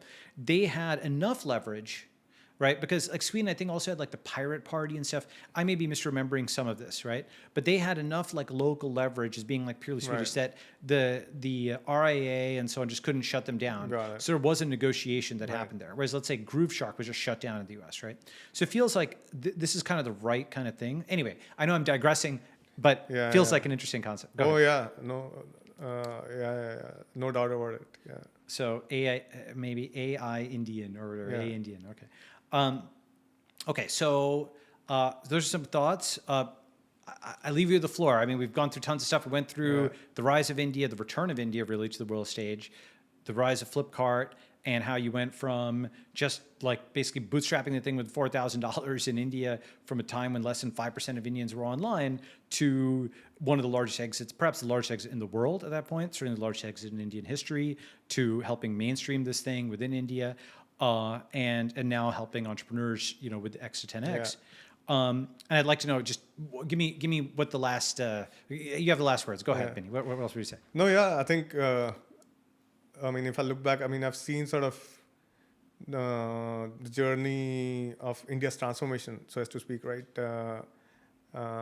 through my life. And I guess I was lucky to be born in 1982, and just when India was sort of liberalizing, I was a teenager, and then I started working when the digital age was sort of happening upon us. And I think today I think I can see that India's sort of sitting on a big potential opportunity and a pivotal sort of moment in history. And I think my focus is to continue to sort of, I think, drive forward the entrepreneurial ecosystem as much as I can. And then I'm very bullish about this, I think, building this whole new talent ecosystem as well, how to convert this potential energy into kinetic energy, so as to speak, at scale. That's awesome. Yeah, so I think those are probably the two big opportunities or thoughts I'm looking at. I'm looking forward to actually working with you on some of this stuff, investing with you. Yeah.